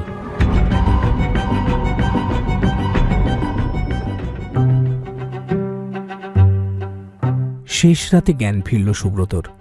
অরণ্য আর বিপাশা হাসপাতালে পৌঁছানোর কিছুক্ষণ পরেই রাধারমণ থানায় ফিরে যান। যাওয়ার আগে সে বলে যায়, কোনো সমস্যা হলে ওকে যেন সঙ্গে সঙ্গে ফোন করা হয়। সমস্যা অবশ্য কিছুই হয়নি। অরণ্য বিপাশাকেও একবার বলেছিল বাড়ি ফিরে যাওয়ার জন্য, কিন্তু বিপাশা যায়নি। দুজনে 8Bর একটা বিরিয়ানির দোকান থেকে 2 প্লেট বিরিয়ানি খেয়ে বাস স্ট্যান্ডে বসে ঘণ্টা 2 গল্পগুজব করে হাসপাতালের ওয়েটিং রুমে যায়। সুব্রত জ্ঞান ফিরলে বিপাশার অরণ্য ওর কেবিনে গেল। দুজনকে দেখে যন্ত্রণাক্লিষ্ট মুখে সুব্রত হাসল। বিপাশাকে বলল, আরে আপনি আবার কষ্ট করে থাকতে গেলেন কেন সারা রাত? ভুরু বাঁকিয়ে সুব্রতর দিকে তাকালো বিপাশা। মুখে কিছুই বলল না সে। অরণ্য বলল, তুমি বাবু গল্ফ গ্রিনের দিকে কি করতে গেছিলে? সুব্রত বলল, আরে পুরনো ম্যাচটা দেখতে গেছিলাম। আমি কি চাই জানতাম নাকি এরকম কিছু হবে? অরণ্য জিজ্ঞেস করল, কি হয়েছিল বলো তো? সুব্রত বলল, কি আর হবে, আমি আমার মতো হাঁটছিলাম, তখন পেছন থেকে কে যেন এসে পিঠে একটা ঘুষি মারল, তারপর মাথায় বাড়ি। লোকটাকে দেখেছ? সুব্রত ঘাড় নেড়ে বলল, তার তো আর সময় দিল না, কিন্তু কথা হচ্ছে আমাকে আধমরা করে ফেলে গেল কেন? অরণ্য বলল, রাধাদার কথা অনুযায়ী একটা রিক্সাওয়ালা নাকি তখন ওই পথে ফিরছিল, ওকে দেখে লোকটা ভেগেছে। সুব্রত বলল, তাই বলো? আবার হাসল সুব্রত। আমি ভাবছিলাম আজ গেছি পুরোপুরি। অরণ্য বলল, আজ মেট্রোতে ফেরার সময় সুলেখার সঙ্গে দেখা হলো, ও সরোবরে নেমে গেল। তারপর সেই লোকটাকেও দেখলাম সরোবর স্টেশনে, যে আমাদের রায়গঞ্জে ফলো করেছিল। সুব্রত বলল, আমারও মনে হচ্ছিল যে যাদবপুর স্টেশন থেকেই কেউ একজন আমায় ফলো করছে। সব দোষই বৃষ্টির। স্মৃতিকাতর হয়ে পড়েছিলাম ভায়া। এতদূর বলে হঠাৎ প্রসঙ্গ ঘুরিয়ে সুব্রত জিজ্ঞেস করল, আচ্ছা সুলেখা কোন কালারের জুতো পরেছিল বলো তো? অরণ্য একটু ভেবে বলল, অত তো মনে নেই। হ্যাঁ মনে পড়েছে, ব্রাউন শু। বিপাশা বলল, এসব এখন থাক না, আপনি একটু রেস্ট নিন, এই আলোচনা আমরা কাল করব, কেমন? সুব্রত আর কিছু না বলে আস্তে আস্তে ঘাড় নাড়ল। বিপাশা অরণ্যকে বলল, চলুন, আজ আর আপনাকে টালিগঞ্জ ফিরতে হবে না, আমার ওখানে চলুন, সকালে একসঙ্গে আসবোক্ষণ। সুব্রত বলল, হ্যাঁ সেই ভালো, মাথাটা বড্ড টনটন করছে, আমি একটু ঘুমোই এই বেলা, তোমরা একটু ঘুমটুম দাও।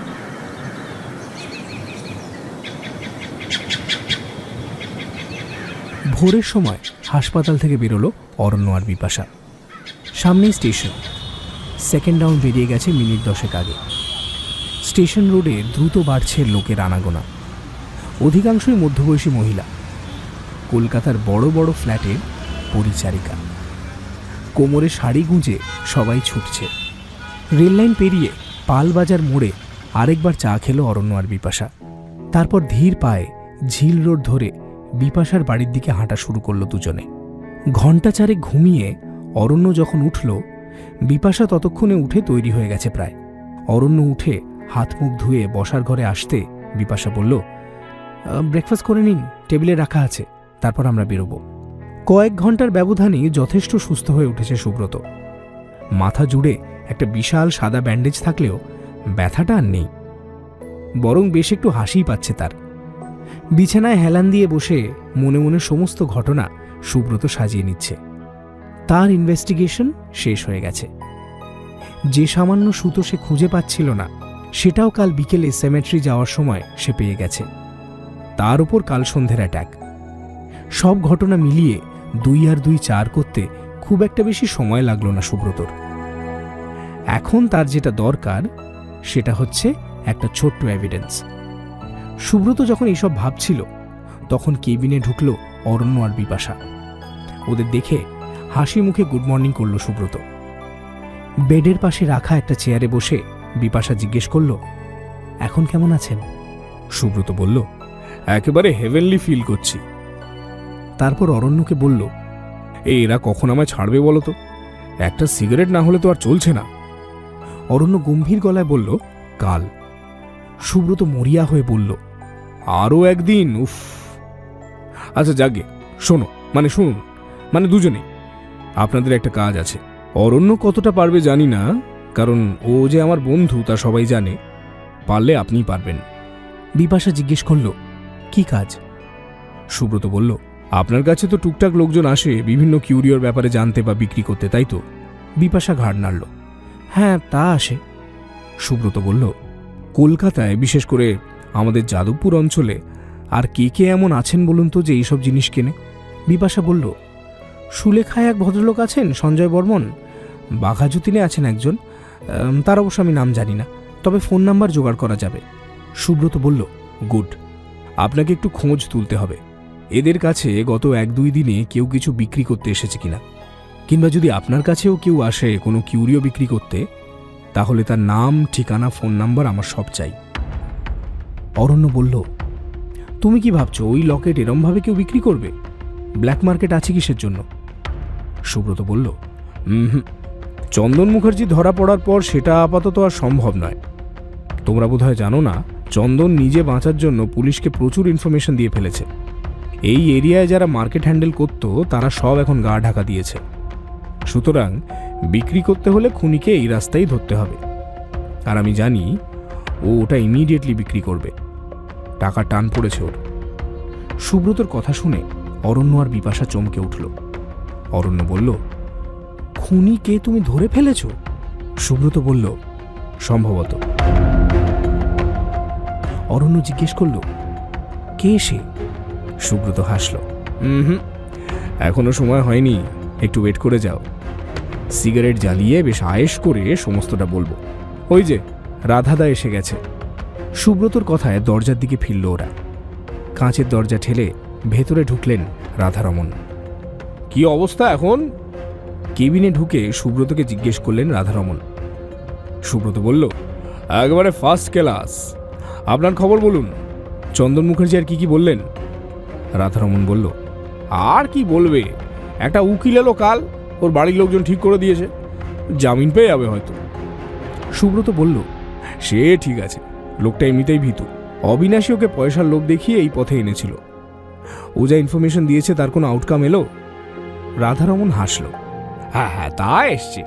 কালকে গোটা 5 দালালকে ধরেছি। তুমি ভাবতে পারবে না এরা কোথায় অফিস ফেঁদেছিল। সুব্রত জিজ্ঞেস করল, কোথায়?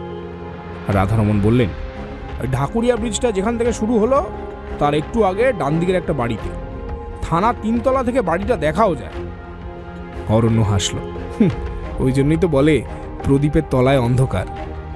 সুব্রত বলল, আমার ইনভেস্টিগেশনও 99 শেষ। পরশুর মধ্যে আপনি খুনিকে পেয়ে যাবেন।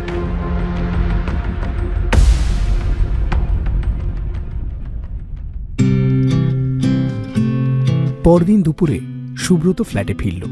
কাজ থাকায় আজ বিপাশা আসেনি। একটা ট্যাক্সি করে সুব্রত আর অরণ্য ফিরেছে। ফেরার পথে অরণ্য বেশ কয়েকবার জিজ্ঞেস করবার চেষ্টা করেছে যে খুনি কে, কিন্তু সুব্রত কোনো উত্তর দেয়নি।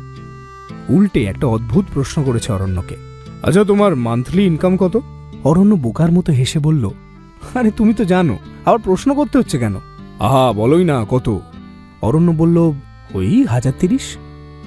সুব্রত বলল, যে জুতোটা তুমি পরে আছো তার দাম কত? অরণ্য বলল, আমি জুতোর ব্যাপারে একটু শৌখিন ভায়া, সেটা তো তুমি জানো। এটা মাস 3 আগে কিনেছিলাম, ওই 1200 টাকা মতো হবে।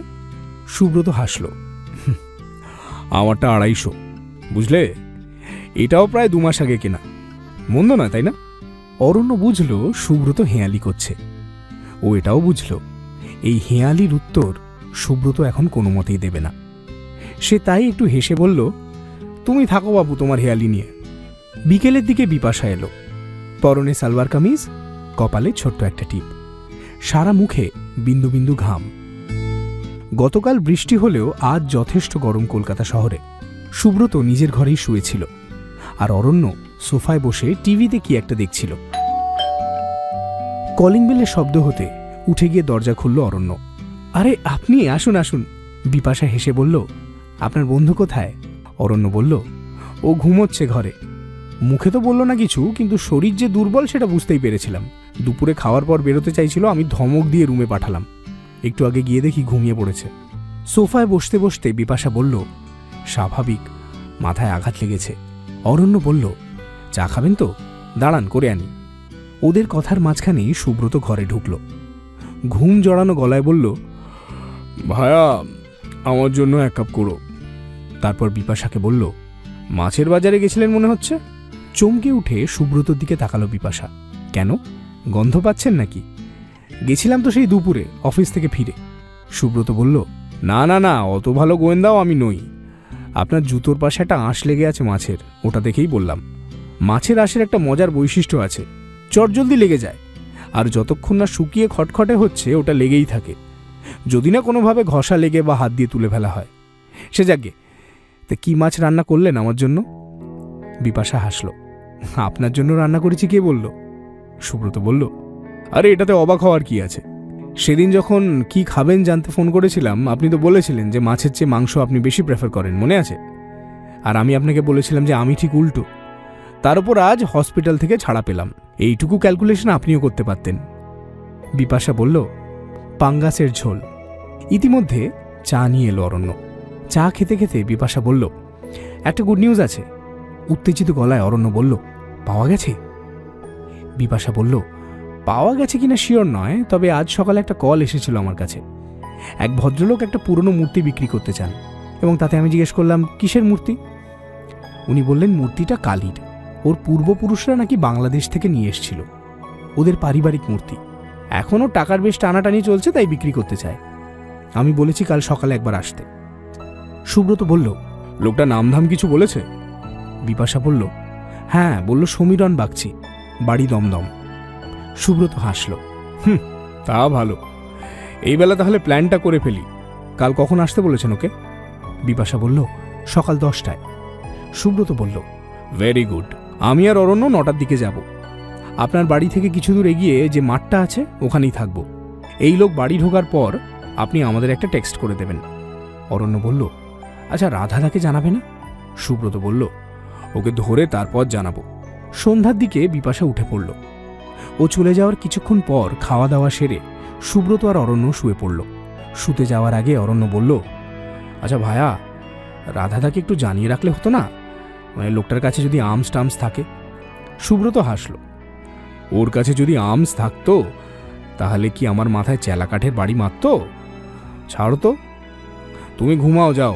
কাল কিন্তু একটু দৌড়দৌড়ি করাও লাগতে পারে। আমার অবস্থা তো দেখেছ, পুরো দায়িত্ব কিন্তু তোমার। হেসে ঘাড় নেড়ে অরণ্য শুতে চলে গেল। পরদিন সকালে উঠে চা সিগারেট খেয়ে বেরিয়ে পড়ল দুই বন্ধু। ঘড়িতে তখন 8টা 10 বাজে। HB-তে নেমে সীমাদির দোকানে চিকেন স্টু আর পাউরুটি খেয়ে দুজনে 9টা 5-এর মধ্যে মাঠের কাছে পৌঁছে গেল। মাঠের 3 দিকে রাস্তা আর একদিকে পাড়ার পুকুর।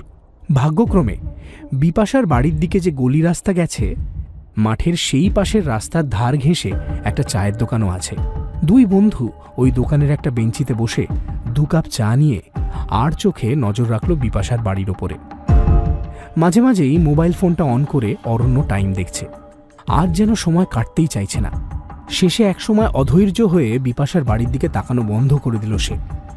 ঠিক তার 5 মিনিট পরে অরণ্যর পাঞ্জাবির হাত ধরে সুব্রত টান মারল।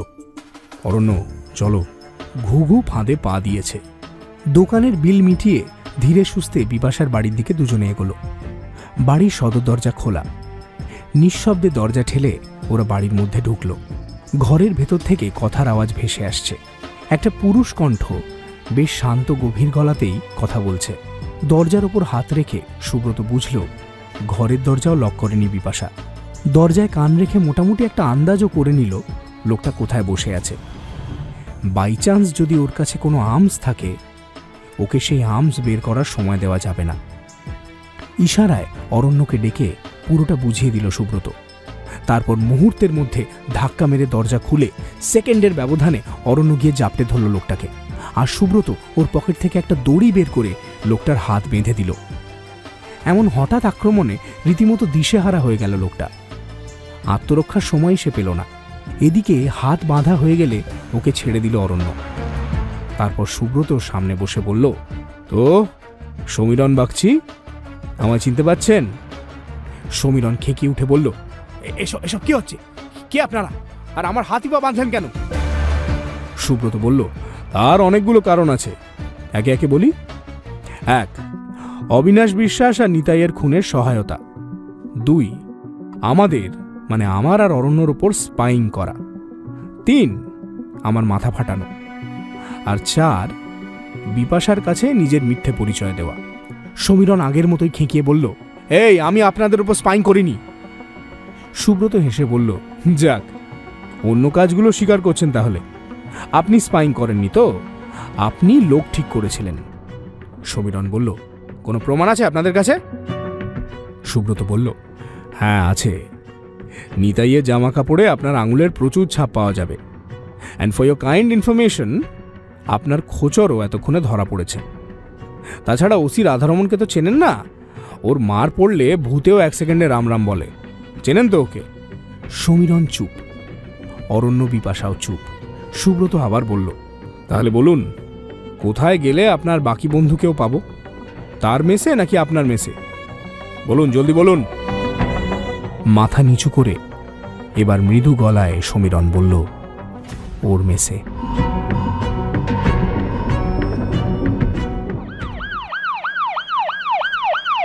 আধ ঘন্টার মধ্যে সদল বলে ওসি রাধারমণ এসে হাজির হল বিপাশার বাড়িতে। সমীরণকে দেখিয়ে সুব্রত রাধারমণকে বলল, একে আপাতত থানায় পাঠিয়ে দিন, আর আপনি আমাদের সঙ্গে চলুন। রাধারমণ বললেন, কোথায় বলো তো? সুব্রত বলল, আসল খুনিকে ধরতে। লেডি অফিসার এসেছেন তো? রাধারমণ ঘাড় নাড়ল। হ্যাঁ, ও গাড়িতে আছে। সুব্রত বলল, বেশ, চলুন তাহলে। একটা গাড়িতে সমীরণকে থানায় পাঠিয়ে অন্য গাড়িটা নিয়ে সুব্রত, অরণ্য, বিপাশা, রাধারমণ আর একজন লেডি অফিসার চলল সুব্রতর বলে দেওয়া রাস্তা ধরে। মিনিট 20 ড্রাইভ করে গাড়ি এসে বিক্রমগড়ের একটা গলির মুখে দাঁড়ালো। সুব্রত বলল, গাড়ি এখানে থাক, আসুন আপনারা। গাড়ি থেকে নেমে হাঁটতে হাঁটতে অরণ্য জিজ্ঞেস করল, আচ্ছা কোথায় যাচ্ছি? সুব্রত বলল, আর তো 2 মিনিট, চলো না, দেখতেই পাবে। একটা বহুতলের সামনে এসে ওরা সবাই দাঁড়ালো। সুব্রত বলল, আমরা 5th ফ্লোরে যাব। 5th ফ্লোরে টোটাল 4টে ফ্ল্যাট আছে। 2টো দরজার পাশে নেম প্লেটে ওনারের নাম লেখা। সে 2টো ছাড়িয়ে গিয়ে 3য় নামহীন ফ্ল্যাটটার কলিং বেল চাপল সুব্রত। খানিক বাদে দরজা খুলে বাইরে মুখ বাড়িয়েই চমকে উঠল একটি নারী মুখ। মৃদু হেসে সুব্রত বলল, ভেতরে আসবো সুলেখা দেবী? একবার ঢোক গিলে সুলেখা বলল, হ্যাঁ হ্যাঁ, আসুন। কি ব্যাপার? সুলেখাও যেন চমকে গেছে ওদের দেখে। অরণ্য, বিপাশা, রাধারমণও তেমনই চমকে গেছে সুলেখাকে দেখে। সুব্রতর মুখ অনুভূতিহীন, কেবল একটা নরম হাসি ছড়িয়ে আছে সারা মুখে। ভেতরে ঢুকে কোনো রকম ভনিতা না করেই সুব্রত বলল, মূর্তিটা কোথায় রেখেছ? সুলেখা দ্রুত একবার সুব্রতর চোখে চোখ রাখল, তারপর মাথা নিচু করে দাঁড়িয়ে রইল। সুব্রত বলল, সাত্তকী ধরা পড়েছে, আর লুকিয়ে লাভ নেই। ওদেরকেই ফ্ল্যাটে দেখে সুলেখা বুঝে গেছিল যে খেলা শেষ। সে বলল, আপনারা বসুন, আমি নিয়ে আসছি। সুব্রত বলল, দাঁড়াও, একা যেও না। রাধারমন তখন লেডি অফিসারের দিকে ফিরে তাকে সুলেখার সঙ্গে যেতে বলল। মিনিট 5 পর বেডরুম থেকে বেরিয়ে এলো সুলেখা, সঙ্গে একটা ছোট্ট কাঠের বাক্স। সুব্রত বাক্সটা নিয়ে বিপাশার দিকে এগিয়ে দিল। দেখুন তো, এটাই সেটা কিনা। বাক্সের ডালা খুলে বিপাশা মূর্তিটাকে বের করে আনল। ছোট্ট একটা ধাতব কালী মূর্তি। সেটাকে ঘুরিয়ে ফিরিয়ে দেখে বিপাশা ঘাড় নাড়ল। হ্যাঁ, এটাই। সুব্রত আবার সুলেখার দিকে ফিরে জিজ্ঞেস করল, কেন করলে এই কাজ? সুলেখা কান্নায় ভেঙে পড়ল। বাকিরা সবাই চুপ, যেন ওর কান্না থামার জন্য অপেক্ষা করে আছে সবাই। মিনিট 5 পর কান্না থামিয়ে চোখের জল মুছে সুলেখা বলল, ওই লোকটা আমাকে নষ্ট করে দিয়েছে। আমার সব কিছু। বাইরে বাইরেও এমন একটা মুখোশ পরে ঘুরে বেড়াতো যেন কত মহৎ ব্যক্তি, দারুণ প্রফেসর, কিন্তু ভেতরে ভেতরে ও একটা নরকের কীট। মেয়ে মানুষ দেখলেই জিভ দিয়ে জল পড়ত। প্রথমে ভেবেছিলাম হয়তো ও আমাকে ভালোবাসে, পরে জানলাম না, ভালোবাসে না ছাই, আমার আগেও বহু ছাত্রীর সর্বনাশ করেছে ও। সুব্রত জিজ্ঞেস করল, খুনটা কেন করলে? সুলেখা বলে চলল, ক্যাম্পাসে নতুন ব্যাচ আসার পর থেকেই ও আমাকে দূরে ঠেলার চেষ্টা করছিল। আমি বুঝতে পারতাম। একদিন দুপুরে ওর বাড়িতে গিয়ে দেখি একটা জুনিয়র মেয়ে ওর বাড়ি থেকে বেরোচ্ছে। আমি গিয়ে জিজ্ঞেস করলাম মেয়েটা কেন এসেছিল। কোনো উত্তর দিল না। তারপর থেকে ও আমাকে এড়িয়ে চলা শুরু করলো। কিন্তু কিন্তু আমার তো ততদিন একটা অভ্যেস হয়ে গেছে এই ধরনের জীবনে। এই যে ফ্ল্যাট, এইটা ও আমাকে ভাড়া করে দিয়েছিল। আমার রোজকার জীবনের খরচপাতি সব ও দিত। সেসব ধীরে ধীরে কমা শুরু করলো। আমি মধ্যবিত্ত ঘরের মেয়ে সুব্রততা। আমার বাড়ি মেমারিতে। বাড়ির লোকজন জানে আমি এখানে মেসে থেকে টিউশন পড়িয়ে খরচ চালাই। ও যখন টাকা দেওয়া কমিয়ে দিতে লাগলো, আমি অকুল পাথারে পড়লাম। এত খরচ চালাতে গিয়ে আমি হিমশিম খাচ্ছিলাম। আবার লোভের কারণে ছাড়তেও পারছিলাম না এই জীবন। ওকে অনেক বললেও শেষের দিকে আর টাকাই দিত না। তার উপরে নতুন মেয়েটার সঙ্গে মেলামেশা শুরু করলো। ও অবশ্য আমাকে কোনোদিন বলেনি যে ও স্মাগলিং করত। আমি একদিন লাইব্রেরি ঘরে বইয়ের তা ঘাঁটতে ঘাঁটতে কিছু চিঠিপত্র পেয়ে ব্যাপারটা জানতে পারলাম। সুব্রত জিজ্ঞেস করল, কতদিন আগে? সুলেখা বলল, তা প্রায় মাস 4। তখনই আমার একটা বুদ্ধি খেলে গেল মাথায়। ওকে যে খুন করব সেটা তখন ভাবিনি। আমার প্ল্যানটা ছিল নিতাইকে হাত করে কিছু জিনিস যদি বের করতে পারি ওই বাড়ি থেকে, তাহলে সেগুলো বেচে আমার কাজ চলে যাবে। কিন্তু তার কিছুদিন পর সেই জুনিয়র মেয়েটা কাঁদতে কাঁদতে আমার কাছে এলো। ভাবুন তো কি সমাপতন। ও আমার সব খুলে বলল, কিভাবে অবিনাশ বিশ্বাস ওকে নিয়ে খেলছে। মেয়েটা বোধহয় জানতো না আমি অবিনাশ বিশ্বাসের খেলার ঘুঁটি। আমায় সব বলে মেয়েটা চলে গেল। আপনাদের মনে আছে কিনা জানি না, মাস 3 আগেই যাদবপুরে একটা মেয়ে ট্রেনে কাটা পড়েছিল। ওই সেই মেয়ে। পুলিশ ভেবেছিল অ্যাক্সিডেন্ট, কিন্তু আমি জানি ওটা সুইসাইড। ওই ঘটনার পরেই আমার কি যেন হয়ে গেল। মেয়েটাকে আমি স্বপ্নে দেখতাম। তখনই ঠিক করি যে অবিনাশ বিশ্বাসকে পৃথিবী থেকে সরিয়ে দেবো আমি। প্ল্যান মতো নিতাইকে হাত করলাম। নিতাই আমায় সব খোঁজ খবর দিতে লাগলো। অবিনাশ রায়গঞ্জে গেছে শুনে বুঝলাম আবার হয়তো কিছু একটা সন্ধান পেয়েছে। ও ফিরে আসার পরে নিতাই আমাকে মূর্তিটার ব্যাপারে জানালো। যেদিন খুন করব বলে ঠিক করলাম, ঘটনাক্রমে সেদিন আরও একটা লোক মধ্যরাতে ওর বাড়িতে এলো। তখন যদিও জানতাম না লোকটা কে, পরে জেনেছি। আমি বেরোতে গিয়ে দেখি লোকটা ঢুকছে। তখন আমি তড়িঘড়ি বাগানে গিয়ে লুকোলাম। ভাবলাম লোকটা বাড়িতে ঢুকলেই বেরিয়ে যাব। হঠাৎ মনে পড়ল যে কাপড় দিয়ে ওর হাত পা বেঁধেছিলাম সেটা খোলা হয়নি, আর ওই কাপড়ে আমার আঙুলের ছাপ রয়ে গেছে। ফলে আমি বাগানে ওয়েট করলাম। অবশ্য সেদিন সারা বাড়ি খুঁজেও মূর্তিটা আমি পেলাম না। নিতাই তখন বলল সন্ধ্যাবেলা চন্দন স্যার গেছিল ওর বাড়ি। আমি 2 2 4 মেলালাম। তারপরের ঘটনা তো আপনি জানেন সুব্রতদা। সুব্রত বলল, নিতাইকে কেন মারলে? সুলেখা বলল, নিতাই টাকা চাইছিল, নয়তো সব ফাঁস করে দেওয়ার হুমকি দিচ্ছিল। আমি একা থাকলে হয়তো আমার কোনো সমস্যা হতো না, কিন্তু একজন বন্ধু আমার পাশে এসে দাঁড়িয়েছে। ওর নাম সাত্তকী রায়। যে মেয়েটা সুইসাইড করেছিল তার দাদা। একটা নতুন জীবনের স্বপ্ন দেখা শুরু করে দিয়েছি আমি ততদিনে। নিতাইকে মেরে ফেলা ছাড়া আমার আর কোনো উপায় ছিল না। যে ছুরি দিয়ে অবিনাশকে খুন করেছি সেটা আমার কাছে এখনো আছে। আমি যা করেছি তার শাস্তি ভোগ করতে আমি রাজি। আমার শুধু একটাই অনুরোধ, সাত্তকীকে কিছু করবেন না। ওর বাবা মায়ের ওই একমাত্র সম্বল। আমার তো তাও একটা ভাই আছে। আর হ্যাঁ সুব্রতদা, আই এম সরি আপনাকে আঘাত করার জন্য। আশা করি আপনি বুঝবেন নতুন জীবনের আভাস পেলে নরকে জ্বলতে থাকা মানুষ কতটা বেপরোয়া হতে পারে।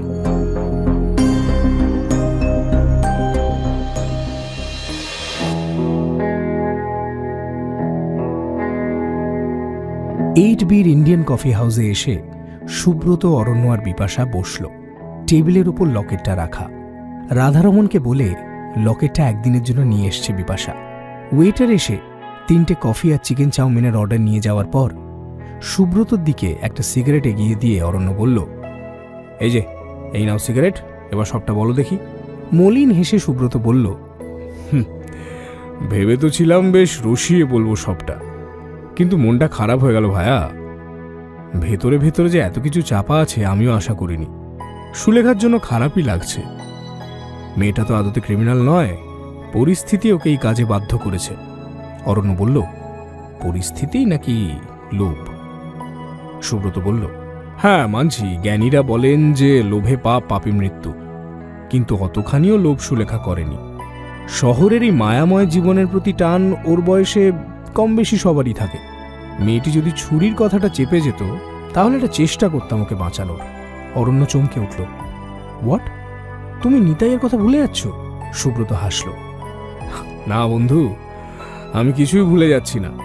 যাকে ছাড়ো, যা হওয়ার তো হবেই। তোমরা বরং গল্পটা শোনো। সিগারেট জ্বালিয়ে এইমাত্র টেবিলে রেখে যাওয়া কফির কাপে একটা চুমুক দিয়ে সুব্রত বলা শুরু করল, আমি প্রথম যখন ওই বাড়িতে গেলাম তখন পুরোপুরি ব্ল্যাঙ্ক ছিলাম। উল্টে নিতাই আর অধীরের উপর আমার অনেক বেশি সন্দেহ ছিল। আমার প্রথম খটকাটা জাগল অবিনাশের ছাত্রছাত্রীদের হুমকি চিঠির ব্যাপারটায়। খুনি যে জাত ক্রিমিনাল নয় তা ওই হুমকি চিঠি থেকে প্রমাণ হয়। আরে এই জমানায় হাতে লিখে হুমকি চিঠি কে পাঠায়? এখন যা সব টেকনোলজি এসেছে, হাতের লেখা ধরে ফেলতে 2 মিনিটও লাগবে না। তখন মনে হলো যে অধীর বা নিতাই এই কাজ করতে পারে না। তারপর নিতাইয়ের খুন আবার আমার সন্দেহকে আরও বেশি করে অধীরের প্রতি ঘুরিয়ে দিল। এই সময় আমাদের হেল্প করলেন বিপাশা। উনি কাঞ্চন মৃত্তিকা কি জিনিস সেটা বলে দেওয়ায় কেসটার একটা দিশা হলো। তার আগে আমি একটু ধন্দে ছিলাম রায়গঞ্জ যাওয়া নিয়ে। উনি বলার পর সেই ধন্ধটা রইল না। তারপর রায়গঞ্জে গিয়ে তো পুরো ব্যাপারটা আরও ক্লিয়ার হয়ে গেল।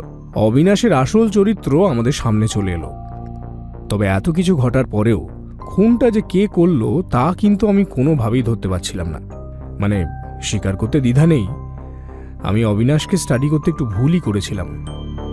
ও যে আসলে লম্পট সেটা আমি বুঝতে পারিনি। অরণ্য বলল, কেন, নিতাই যে বলেছিল যে একটা মেয়ে আসতো? সুব্রত বলল, আরে সে মেয়ে তো আসতেই পারে, তার সঙ্গে তো লম্পটের কোনো সম্পর্ক নেই। কারোর প্রেমিকা থাকা তো খারাপ কিছু নয়, যদিও একটা সন্দেহ আমার হচ্ছিল। প্রেমিকা যদি থেকেই থাকে, অবিনাশ খুন হয়েছে জেনেও সে একবারও কেন সামনে এলো না? মিহির আমাদের একটা দারুণ ইনফরমেশন দিয়েছিল, ওই হাত পা বাঁধার ব্যাপারটা। ওই রাতে কি ঘটেছিল একটা আন্দাজ আমি তখন পেলাম। তার আগে ভেবেছিলাম হয়তো কাপড় দিয়ে মুখ চেপে ধরে আততায়ী পেছন থেকে ছুরি চালিয়েছে। ওই কাপড়ের বিষয়টা 2টো প্রশ্ন আমার মাথায় তুলেছিল। ওয়াই কাপড় অ্যান্ড নট দড়ি? প্রথম প্রশ্নটার আবার 2টো উত্তর আমার মাথায় ঘুরছিল। খুনি যেহেতু পেশাদার নয়, তাই আগে থেকে দড়ির কথা তার মাথায় আসেনি। হাতের কাছে যে কাপড় পেয়েছে সেটা দিয়েই বেঁধেছে। অর্থাৎ সে খুনের জন্য প্রস্তুত হয়ে এলেও খুন করার পদ্ধতির ব্যাপারে তার কোনো প্রস্তুতি ছিল না। আর নয়তো কাপড়টা অন্য কোনো কারণে বাঁধা হয়েছিল। আশা করি বুঝতেই পারছো আমি কি কারণের কথা বলছি। আমার মনে দ্বিতীয় প্রশ্নটা ছিল, এই যে কাপড়টা সেটা গেল কোথায়? তখন আমি ঘটনাটা সাজালাম। অবিনাশকে খুন করা হলো, আততায়ী কাপড় খোলার আগেই দেখলো মিহির ঘরে ঢুকছে। সে কোথাও গিয়ে লুকিয়ে রইল, মিহির বেরিয়ে গেল, তারপর সে ফিরে কাপড়টা খুলে নিয়ে চলে গেল। এবার এলো তৃতীয় প্রশ্ন, তাহলে আততায়ী লুকোলো কোথায়? ঘরের মধ্যে তো বহুবার সার্চ করেছি, ইচ্ছে করেই তাই দ্বিতীয়বার বাগানের দিকে গেলাম। ওখানে যে সিগারেটের ফিল্টার 2টো পেলাম, প্রথমে ভেবেছিলাম ওটা 2জন মানুষের, পরে খেয়াল করলাম যে দুটোতেই লিপস্টিকের হালকা দাগ রয়েছে।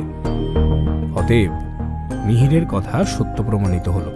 আর আমি এটাও বুঝলাম যে অবিনাশের আশেপাশের মেয়ে মহলকে একটু চোখে চোখে রাখতে হবে। এই কেসের দ্বিতীয় বড় টার্নিং পয়েন্ট এসেছিল চন্দন মুখার্জির থেকে।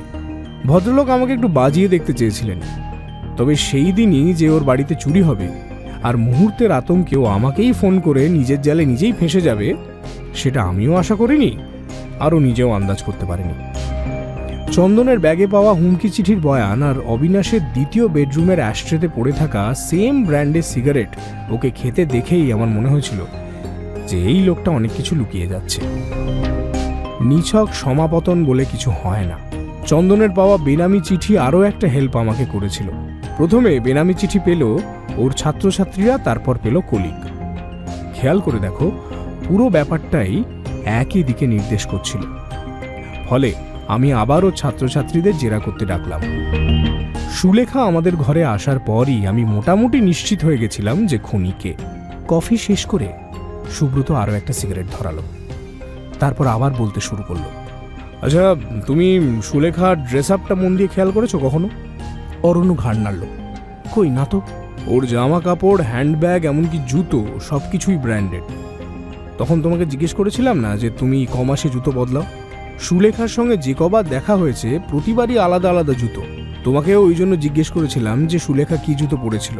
আরেকটা চরম ভুল সুলেখা করেছিল আমাদের বাড়িতে এসে। অবিনাশের ডায়েরি যে পাওয়া যাচ্ছে না, সেটা চুরি হয়েছে, তা তো সুলেখার জানার কথা নয়। আর যদি সেটা কোনোভাবে ও জেনেও থাকে, তাও চন্দনের বাড়িতে সেই ডায়েরি ছিল সেটাও কোনোভাবেই জানতে পারে না, যদি না ও আগে থেকে সবকিছু জেনে থাকে। সুলেখা চলে যাওয়ার পর আমি বেরিয়েছিলাম, তোমার মনে আছে?